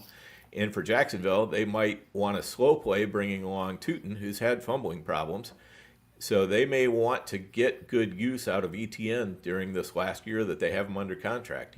Just go ahead and load him up with carries if they want to, because, it doesn't matter. They're not going to be the ones giving him the next contract. That's going to be some other team's problem. Mm-hmm. And also, Etienne he's the best pass catcher in the running backs. So, he's the guy that I see being the most likely to be involved in the passing offense. And then you can just throw in that he has one more out, even if the Jaguars trade him, that gets him off the Jaguars. But you know what? Wherever he goes to, he's probably going, some team wanted him and they're going to use him. So I think that's a potential out if he ends up getting traded, at the end of training camp or during the season or something like that before the trading deadline. Because, the Jags, if they're not going to use him, they don't really have any incentive to keep him around. They might as well trade him, get something out of him, because if he doesn't sign a big money deal, they're not going to get anything for a compensatory pick for him. So I think one way or another, I just see a lot of ways that Etienne could return value where he's going at right now. So I'm buying in. Yeah, and you already said he's moving up, and you're still buying in on him right now. Yep. From the muddled mess that is the Jacksonville backfield to the slightly cleaner mess in New York, let's talk about Cam Skattebo versus Tyrone Tracy here. There was a video that was posted a couple of weeks ago on X about Tyrone Tracy talking about wanting to be one of the great New York Giants running backs. He's using a grip strengthener every night to make sure that his hold on the football is strong as he tries to take that sophomore step forward in 2025. John Daigle, former co-host of this program, reposted that post with this. Tracy was a, quote, significantly better prospect, especially in pass protection, than Cam Skattebo was at any point in the pre-draft process. Only hang up were those 5 pesky fumbles during his rookie year. So we see the upside with Tracy. I believe that there is a higher upside with Tracy than Skattebo, but however, we have to look at the negative with Tracy as well. When you look at these players right now in the FFPC Big Gorilla over the last 3 days, we see Skattebo come in at running back 32. Dan, he is on average going at the 806. Did I just see that right? Was it 806 or 906? I just lost it. Probably. He is going at 806. Tyrone Tracy, 904 is running back 35. So 3 running back slots behind Skattebo, almost a full round behind Skattebo. How do you feel about those ADPs? Is there something to exploit here? My answer to that is just draft Travis Etienne. You make a great politician, my friend. You There got to we be go. running for office in Minnesota for sure.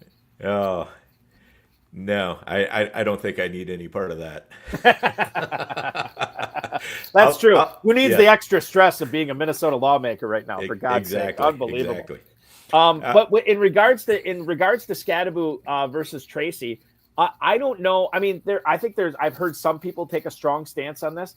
I think the smart play is just this is one you got to kind of see how it's going to work itself through preseason, right? Yeah, I mean, right now it's just take the cheaper one because whichever one ends up looking like they're going to be the dominant back here is going to shoot up, probably at least a couple of rounds. What's holding them back is the uncertainty. Nobody knows, is it going to be Scadaboo or is it going to be Tracy? I mean, there are plenty of people out there on social media who tell you that they know, and they're absolutely certain of it, and they have planted flags, and they're ready to die on hills and all that kind of stuff. Mm-hmm. I'm not there yet. I'm with you. I'm kind of waiting to see what happens, so I'm just taking the cheapest one here and there to make sure that I'm getting some exposure because one of them is going to probably move up, one of them is going to probably move down. And I'll be happy, when you have exposures like that, the one that moves up usually helps you more than the one that moves down hurts you. So, it just makes sense to be in on it. Yeah, and that's how I'm handling it the same way right now too. I don't want to certainly have an 80-20 ownership share with Tracy over Scadaboo or vice versa, but keeping it real, keeping it close right now because they are close in ADP, and this. We're talking about 3 days worth, a dozen, 2 dozen drafts or whatever it is. This could flip very quickly. Okay, 2 more rookie running backs I want to get to here on the running back report. Rashard Smith, Kansas City does not really have a capital letters answer at running back. They have Elijah Mitchell. They have Isaiah Pacheco coming back. And I know there's been talk that Pacheco pushed himself too hard last season to come back, and he really wasn't effective because he wasn't ready to come back after that injury. So he's back. You have Mitchell there, and then they add Rashard Smith. I was at the NFL draft, Dan, and I was sitting, this is day 3. I'm sitting 4th row behind the podium, and there's these Chiefs fans in front of me, and the Chiefs took Rashard Smith. And I'm like, of course, Kansas City gets Rashard Smith. And these 2 guys just turned around at me, and they gave me this knowing smile, like, yeah, you're all screwed. This guy is going to crush it again for us. How do you handle him in redraft leagues this year? Is he even a dart throw? I mean, is there just too much in front of him right now? How are you handling him? No, I don't think there's too much in front of him at all. I think that the Jerick McKinnon role is probably wide open right now. And, you've got Dusty Kareem Hunt, who, is basically 3 yards in a cloud of dust at this point. And then you've got Elijah Mitchell, who basically I think has been made out of fine porcelain and, probably needs to be wrapped in bubble wrap the entire time because he gets hurt usually within 2-3 games after getting inserted and having a regular role for a team. Mm-hmm. So I think Rashard Smith actually has a pretty clean way to get up to at least be the second running back. And, Pacheco, I'm a little bit less worried about him. I do give him credit for trying to come back last year. I do think he tried to come back too fast. What he is coming back from is an injury that has sidelined a lot of players for more than a year. So, I wouldn't even be surprised if Pacheco starts off a little bit slow this year. But I think he will kind of work his way back and, become what he was, where at least he was kind of a nice high floor guy, if not necessarily a high ceiling guy, but a guy you could rely on to get you 10 to 15 points pretty much every week. And so that's what I look for out of him. But you know what? If Rashard Smith is who I think he is, I think he's going to work himself into a role in this offense this year. And I think next year is going to be the year that you really want to own him. I mentioned food earlier in the show. Let's talk about drinks, specifically Gatorade. Wanting to know your favorite flavors of Gatorade. There's fierce grape, obviously. There's fruit punch. There's orange. And then there's this new flavor of Gatorade. I should say Kool-Aid, not Gatorade. There's this new flavor of Kool-Aid joining Ecto Cooler. There's a new flavor of Kool-Aid called Ja'Cory Krosky Merit. Dan, are you drinking the Ja'Cory Krosky Merit Kool-Aid? How high does that rank in your favorite Kool-Aid flavors right now? I am drinking that Kool-Aid. The problem is that I have, especially in Dynasty, I've had way too many drafts with Austin Martin, who is the premier Ja'Cory Krosky-Merritt endorser. And, anytime you're around him, you know that JCM is going to go off pretty quick in the draft. And of course, that's rubbed off on a lot of the people that we kind of hang around with. And so, we have this little JCM hive that's going on that I think is kind of pushing up the price, and everybody else is kind of looking around going, oh, what's going on with those guys? They keep taking this JCM guy, but I'll tell you, I think the coaching staff really does love him. He's great in pass pro. And that's something you can't say about a lot of rookies. And he fits the inside zone running scheme very well. In college, for his career, he had the second highest percentage of inside zone runs and the best yards per carry in college football on those runs. He's like a super discount RJ Harvey, basically, is kind of how I see him. And the other great thing about him, too, is he has this opportunity in Washington. You have not dusty Austin Eckler, but whatever the step before that is, that's where he's at. And you have Brian Robinson, who's never been really a pedigree guy, never been really an elite guy, doesn't do anything really all that well. He's just all right. So there's the opportunity there with Ja'Cory Krosky-Merritt as well. And we could be talking about him being a potential league winner, because right now, Dan, in the FFPC Big Gorilla, over the last 3 days, you're looking at Ja'Cory Krosky-Merritt going off as running back 64 in the 16th round, which, be honest with you, I thought it was lower than that. So he's, the Austin Martin is leading his merry band of JCMers, and they are coming. He's making them come up the draft board right now here too. All right, let's step out, take a break from the running back report. I want to remind everybody, speaking of Austin Martin, you can play against Austin and Dan in FFPC Dynasty Leagues. More than 2,000 Dynasty Leagues exist at myffpc.com. Entry fees range from $100 to $5,000. In 15 years, none of them have ever folded. If you're playing FFPC Dynasty, you're in for the long haul. Check it out at myffpc.com. We'll do our final segment where we find out where Dan stands on certain players like Courtland Sutton, like George Kittle, and Anthony Richardson. I know he's last on our list, but I do want to touch on him as well. He's Dan Williamson at Overhyped Sleeper on X, the co-host of StackHunters and contributor to PlayerProfiler.com. I'm Eric Balkman from the FFPC. We got so much more show. Don't go anywhere. We'll be back right after these messages. What's up, everybody? Andrew Cooper here of Fantasy Alarm, and I'm here to talk to you guys about how to take advantage of your takes. I got them. You got them. We've all been thinking about ways to go with this rookie class, maybe even ways to get away from the rookie class, to go with the older veterans, to take advantage. Dynasty Startup Leagues at FFPC.com. My FFPC, that's the place to play. That's where you can go in and you can load up on the rookies from this class. If you love Ashton Genty, if you love Amarian Hampton, if you're fired up about Pat Bryant, whoever it is, you can go in and get all these guys now and have them for their entire careers. Now is the time to get in and do it. Or if you don't like these rookies, if you think it was stupid that the Bears took Colston Loveland, if you think Emeka Egbuka is going to be buried behind Mike Evans and Chris Godwin for years and years, flip it. Go in and draft veterans. Go in and draft guys now while everybody else is going for picks and players and prospects. Load up, put your name on the trophy and the money in your pocket right now. And the best place to do it, where I do it, where all the experts do it, FFPC, myffpc.com. And when you use promo code ALARM, they'll give you $25 when you deposit $35 or more. So get in there now and do a dynasty startup draft. Draft your team. Show everyone that you would have dominated the real NFL draft, that you're the real best GM, and win some money over at myffpc.com now. This is the main event We're draft drafting season. a main event team on FFPC, $2,000 entry team. Grand prize of $1 million. I'm looking for that $1 million top prize. Main event season is in full swing.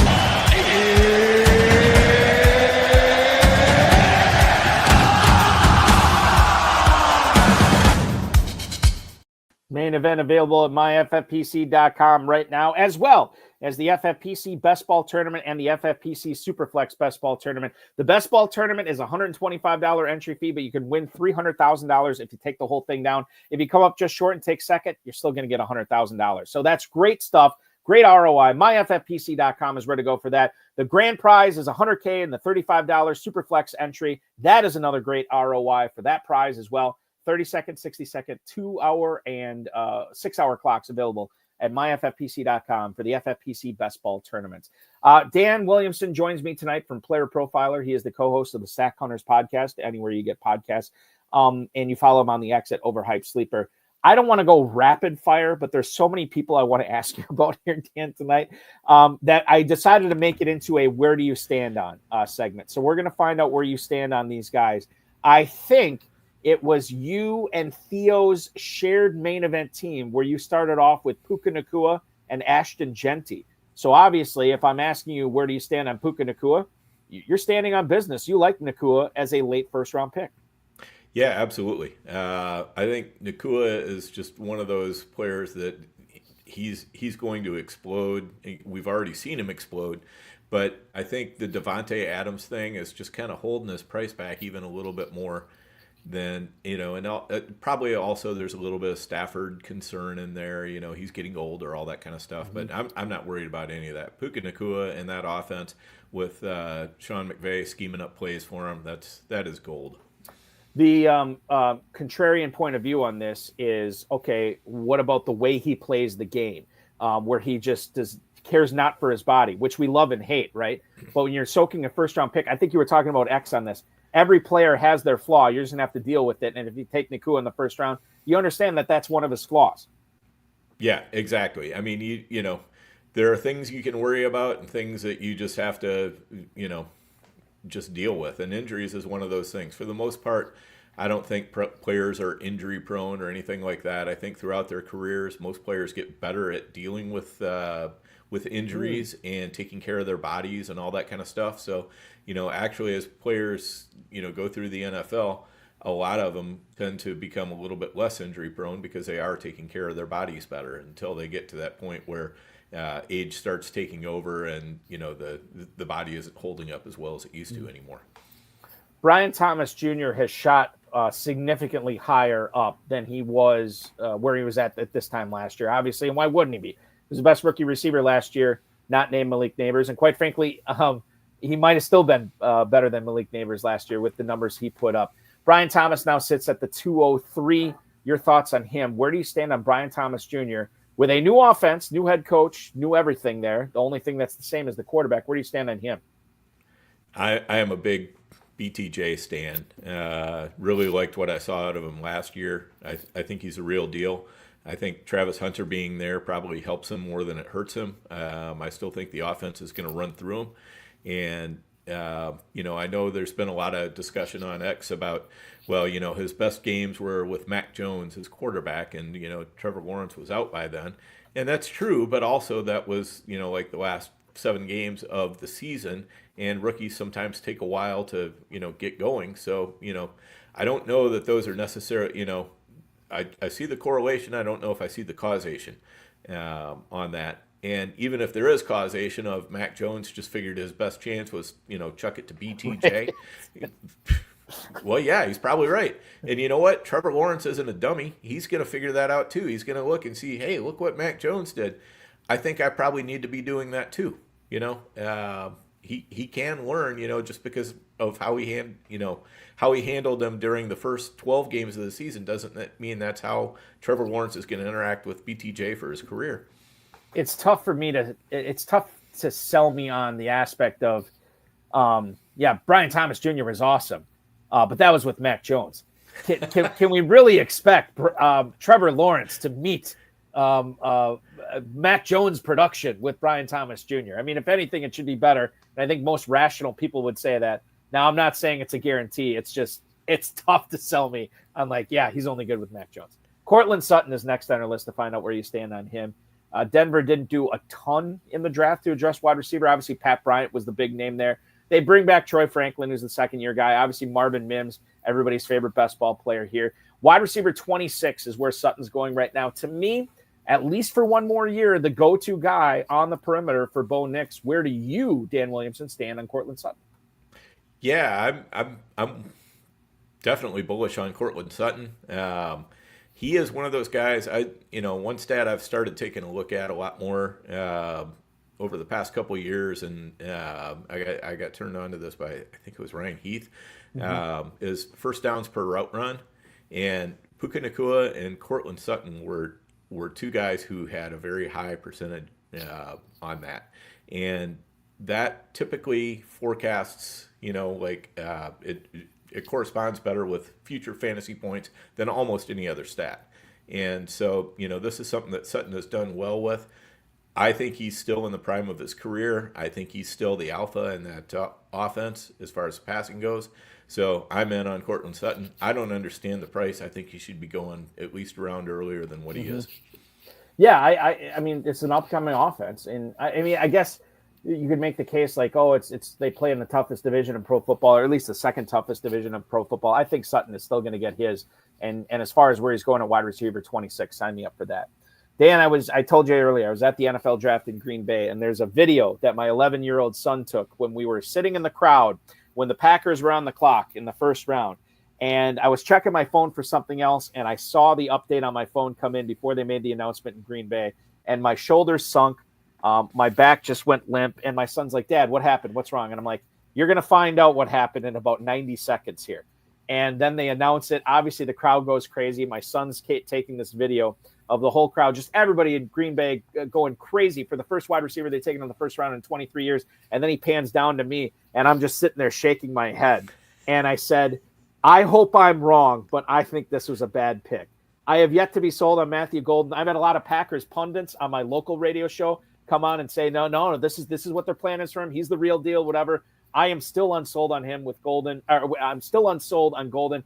I don't even think I took him in a rookie draft so far. That might be to my own detriment. Can you sell me on Matthew Golden as a guy who should be impartial about the Packers? I know you're a Vikings guy, but when you look at Golden for fantasy purposes, where do you stand on him? Balky, do you want me to sell you on Golden? Is that what you're asking? Because I haven't had anybody successfully do it yet. I know people who've pitched me where it hasn't worked. I feel like if anybody's going to make it work, it's you. I'm sorry, I can't get there very much either. Right. Well, then that actually makes me feel better about my own personal opinion on this, so that's good too. Yeah, the first round is just not the place you want to go to grab receivers that are pretty much pure speed, and I think that's kind of what Golden is. Xavier Worthy last year was a receiver I could get in on because you know what, I felt like his draft capital didn't rise at all even after he ran that super fast 40. He was already going to go late in the first round, so this wasn't like his speed got him pushed up into the first round. I think with Golden it definitely did. So I think he's a little bit more pick your fast receivers. Henry Ruggs is the first one that comes to mind. Obviously he had problems beyond the football field, but all of those fast receivers that get pushed up in the first. John Ross comes to mind. John Ross, yes, yeah. That's who I was trying to think of. Thank you. Yeah, just not much comes of it. The better thing to do is for teams to be taking those speed receivers in like the third and fourth round, because you know what, you're mostly using them to stretch a defense. They don't have to be some scary receiver to make the defense honor what they're doing. They just have to get down there, run fast, take a guy or two with them, and at least make the safety shade that way. So, and pretty much any player can do that. I think the other thing that always irritated me is I know I'm a Packers fan, but I always view the Packers as a smart front office, like they do things the right way. And then this Golden pick just did not seem to match up with that at all. And I'm like, have I just over-evaluated this front office? So I don't know. I hope I'm wrong on him, but he's not a guy I'm targeting. I'll tell you a guy I was targeting. Oh, go ahead, Dan. I'm sorry. Yeah, I will give you one bit of positivity on Golden.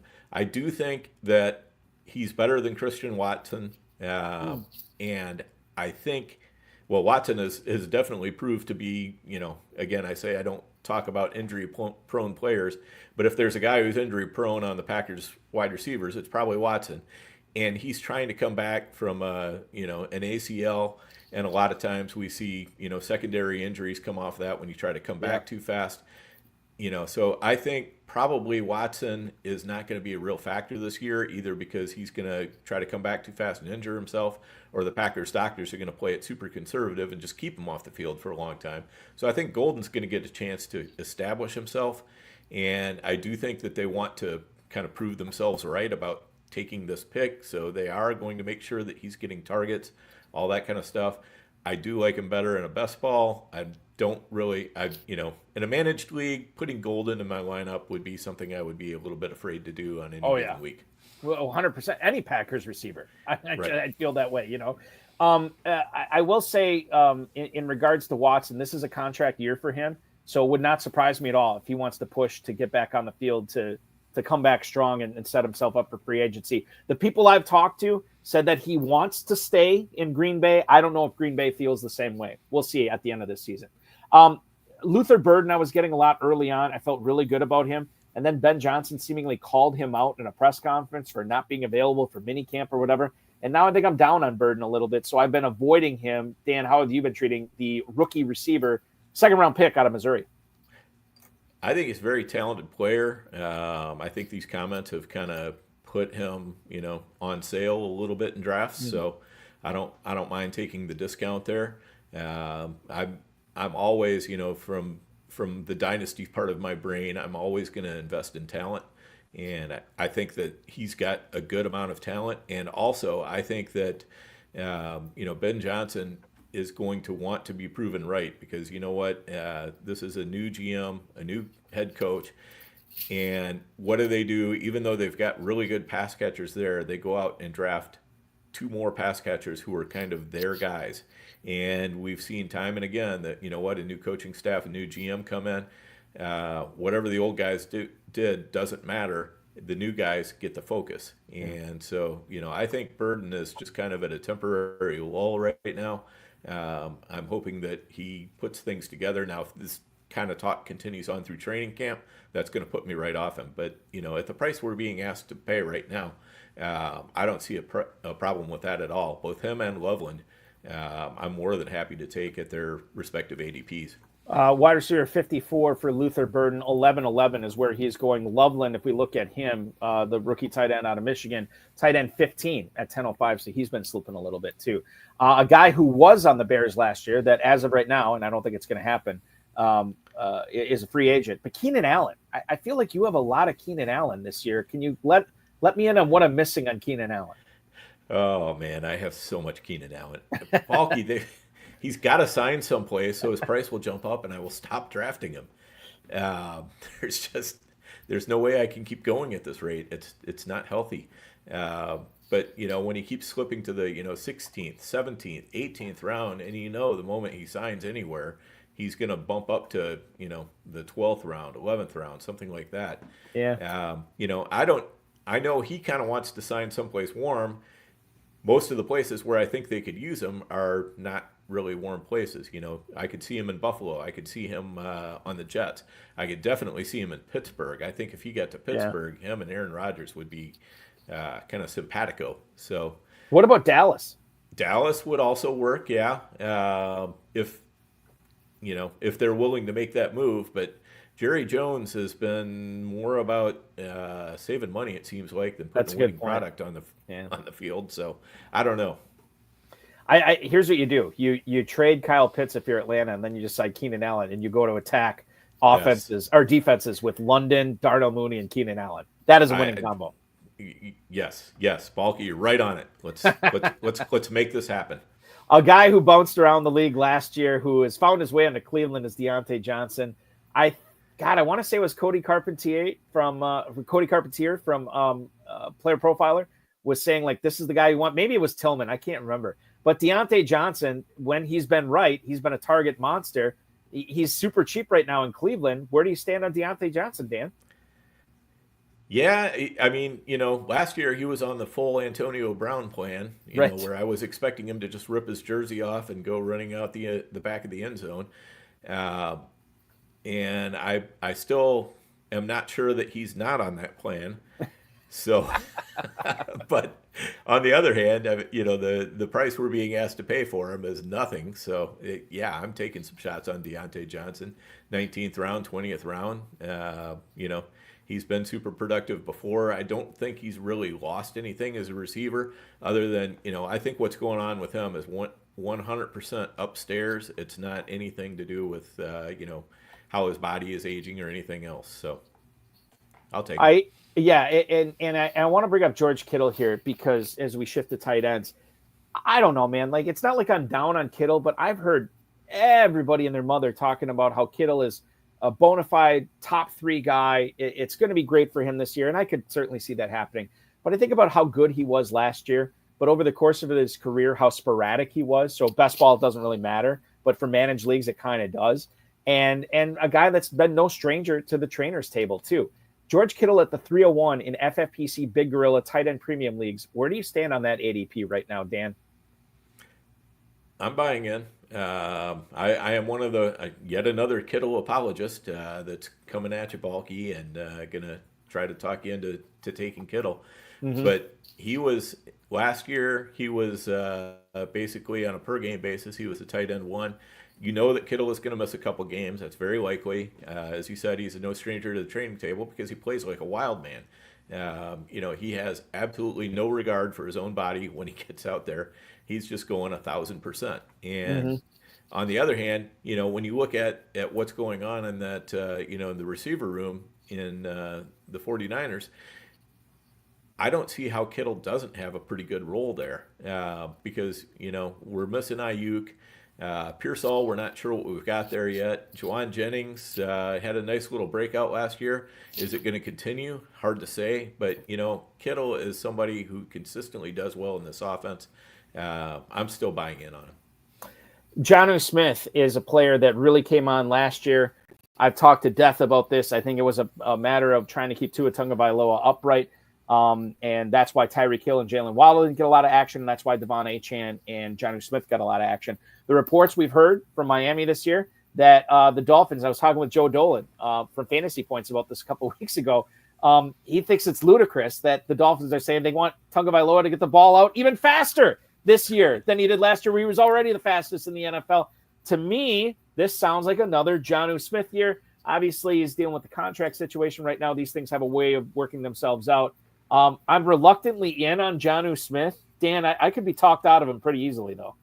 I don't think I'm going to be the guy to talk you out of him because I'm reluctantly in on him as well. Because I'm out on Tyreek, and I think if you're out on Tyreek, that sort of pushes you into the arms of Jonnu a little bit. And also, what they're talking about with Tua getting the ball out fast. I know he got it out real fast last year. They say, we want him to get it out even faster this year. Even if he just continues what he was doing last year, that meant the ball was going to Jonnu an awful lot. And he's a guy who can make things happen with the ball in his hand. Mike McDaniel came from the 49ers, and basically Jonnu Smith is his Kittle. I mean, he's a little bit of a poor man's Kittle, but he can do a lot of the same things, and he's got a lot of the same run after the catch ability. So I kind of see it there. I've held tight in Dynasty, and I've been picking him up as his price is kind of dropping a little bit. I'm picking him up as well in redraft. I was talking about the Matthew Golden thing before and how I don't really trust any Packers receivers in managed lineups from week to week basis. And I would lump Tucker Kraft into that as well. Now, Jordan Love, we all saw the quote about how part of his plan is to get Kraft the ball more this year, which should be good for Kraft. But I still think about all those other wide receivers there. I think that's what concerns me most. This whole power running thing that we saw from Green Bay last year, I think that was more of a result of Jordan Love's knee just not being right, and they switched to that. So I'm less worried about that. But, man, when you have all these guys and you invest day 1 and day 2 draft capital into a couple of wide receivers, I guess this is another guy. I don't like the flavor of the Tucker Kraft Kool-Aid right now. I haven't been drinking it. Have you been drinking it, Dan? I was drinking it earlier when he was cheaper, but all this talk has kind of sent his price shooting up.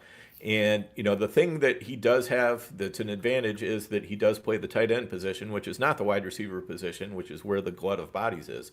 And, you can you can have a lot of pass catchers, but the tight end is going to be used in certain ways. And if a throw is designed to go to the tight end, that means it's not going to one of the 37 receivers. So to that extent, I think Kraft is a little bit insulated from all that's going on in the wide receiver room. But I just don't see how he's going to get 90 plus targets over the course of the year. That's just not clear to me. And I think that's what he needs to really pay off. Where do you stand on Hunter Henry, a guy that not only has to, he's on an up-and-coming offense, but he's got Stephon Diggs and he's got Kyle Williams there now, two players he didn't have last year. Right. Every year, it's the Patriots try a different solution at wide receiver, and every year that solution spectacularly backfires in some way, shape, or form, and there's Hunter Henry to pick up the pieces. So I'm not willing to say that that's not going to happen again this year. And you know what? Drake May really seems to have a comfort zone with them. So I think he's going to be involved in this offense. Again, I think it's kind of a little bit like the Packers. It doesn't really matter what's going on at the wide receiver position. That tight end position is going to get used. We've seen Josh McDaniel as an offensive coordinator making good use out of the tight end. So I think good times are going to continue for Henry. He's a really nice value. Yeah, I've been drafting Hunter Henry as a second tight end in a lot of drafts. Juwan Johnson, I've drafted in a couple spots as my number 3 tight end. We talked about the Saints offense earlier, but where do you stand on Juwan Johnson on, quite frankly, an offense that could go a lot of different ways in New Orleans this year? Yeah, and again, young quarterbacks tend to look at their tight ends a lot. So tends to be a little bit of a safety blanket, and he's a very good receiver. I thought he was underutilized for a lot of last year, and then they finally started picking it up towards the end of the year and getting him more involved. So hopefully that continues. They did give him a nice contract this year, so I think they intend to get him the ball. Anthony Richardson is a quarterback. Him and Daniel Jones are quarterbacks who we've been talking a lot about. Not only how to draft these guys, Dan, but how they affect Pittman, Downs, Tyler Warren, Jonathan Taylor, quite frankly. A lot of these guys, Alec Pierce, the list goes on. A.D. Mitchell, too, another player that nobody's been talking about this year. But when you look at the Colts passing situation and knowing that this can affect their whole offense, where do you stand on Anthony Richardson? I'll throw this out there. Where do you stand on Daniel Jones as well? I mean, let's face it, these are two pretty bad options. They took a look at Richardson and they said, you know what, we're not sure if he's going to make it, so let's go out and find another quarterback that's just like him. Daniel Jones, I think, has already pretty well proven what he is as an NFL player. So I don't think either one of these guys is going to really lift the offense in any way, shape, or form. The thing that's going to lift it the most is the fact that, one way or another, they're not going to be completing passes at a 47% rate like they were last year with Anthony Richardson under center, or Anthony Richardson. And I think that, if Richardson is able to seize the job, what he can do with his legs any given week, you might like him in your starting lineup. I'm just not sure how many games he's going to start. I'm not even sure if, at the end of the year, we're going to be looking at Richardson and Daniel Jones and saying, yeah, one of these two guys started every game this year. They might pull a trade for Kirk Cousins or something like that. I don't know. But they've got to get better quarterback play one way or the other. It took us an hour and 57 minutes, but we're finally going to talk about J.J. McCarthy here tonight to close out the show. I don't need to be sold on this player. You have done that on StackHunters, multiple StackHunters episodes where you have talked about why you like McCarthy so much. You've not only sold me on McCarthy, you've sold me on the Vikings offense at a time when there are people that are wondering if they should buy in, knowing that Sam Darnold isn't going to be there anymore. My God, we're freaking out about Sam Darnold leaving. They got J.J. McCarthy, 10th overall pick. I'm in on Addison. I'm in on Jefferson. I'm in on Hawkinson. If there's one player, here's the thing, and I'll let you speak to this. I'm more nervous about drafting Aaron Jones this year than I am about J.J. McCarthy. And maybe that's a loaded statement. I don't know. But I'm much more in on Jordan Mason over Aaron Jones. But Jones is the guy I'm worried most on the Vikings, not McCarthy. Yeah, I'd agree with you there, Balky. I think that Aaron Jones is probably the guy with the most to lose in this offense because of the fact that they did bring in Mason. Aaron Jones has never been a particularly great short yardage goal line runner, all that. So I think that's immediately going to Mason. And you know what? Mason can do a lot of the pounding in between the tackles on first and second down, and he's got the juice that, you know what, if he finds a hole, he can run for a good long ways. And, and I think in a way that's going to be good for Aaron Jones as far as like from a football sense rather than a fantasy sense, because it's going to keep him fresher. The Vikings are going to be able to use him in spots where he can really shine and he can use maximum leverage. And that's going to be good for the Vikings. But it's not going to be like, Aaron Jones was last year where he was getting all those touches. I just think, Aaron Jones is probably more of an RB3 at this point than he is, kind of a high-end wide receiver or RB2.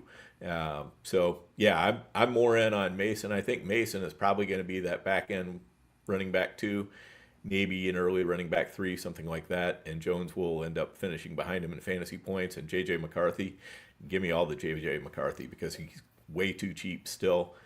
Anytime, if he's going at anything less than like quarterback 11 or 12, I'm going to keep buying in on him because you know what? I think Kevin O'Connell is absolutely a quarterback whisperer. And he, if he can take Sam Darnold and he can take Josh Dobbs, the Pastronaut and the collection of characters that they were sending out when Cousins Nick Mullins up his Achilles. Nick Mullins, yes. If he can take these guys and still create a functional offense, and you could even start those guys and those quarterbacks in fantasy and come up with a pretty decent point total. If he can take all those guys, surely he can take J.J. McCarthy, who he is much, much higher on, and do better. I mean, Sam Darnold was quarterback 8 or quarterback 9, depending on what scoring system you want to use. And I think McCarthy can do as well or better than that. The NFC North offenses this year, all 4 of them, going to be very interesting, very fun to watch. Dan, I'll wrap things up here now with you. We will continue to follow you on X at Overhyped Sleeper. We will continue to listen and watch StackHunters on YouTube, of course, anywhere you get your podcasts as well. And then Player Profiler, what's the schedule look like as far as your contributions from a written standpoint there? So from a written standpoint, I've got to get a couple of articles in before I go off on a canoe trip here. So I'm trying to work to get those in. But the other thing is the GOAT District is back. So if you are a fan of the GOAT District, JD and I are back together. We're recording on Tuesday nights generally, and we've got a nice lineup of guests. We're on. We're going to have Abib. We're going to have Mike Shope. A lot of good guests already lined up, and more in the hopper. So it's going to be a lot of fun. Very excited to see that. I thought it was a joke initially when I saw it on X that the GOAT District is back and alive and well. This is fantastic news, and we're all beneficiaries of it. So thank you so much for you and JD doing that. That's going to be awesome. Ladies and gentlemen, myffpc.com is your home for the FFPC main event, the FFPC Big Gorilla Tournament, FFPC Superflex, and Best Ball tournaments, as well as Dynasty Leagues. Check them out at myffpc.com. We will be back next Thursday at 7 p.m. Eastern Time. We're going to have on, another Player Profiler guy from Player Profiler, Dynasty League Football, and Fantasy Alarm, the host of the Press Coverage podcast on the Player Profiler Network. Wyatt Bertolome will join me for 2 full hours of fantasy goodness. For our producer, Matt Deutsch, for Dan Williamson, I've been Eric Balkman. This has been the FFPC Insider Access Show on the Better Sports Network. Have a great weekend, everybody. Talking to you next week.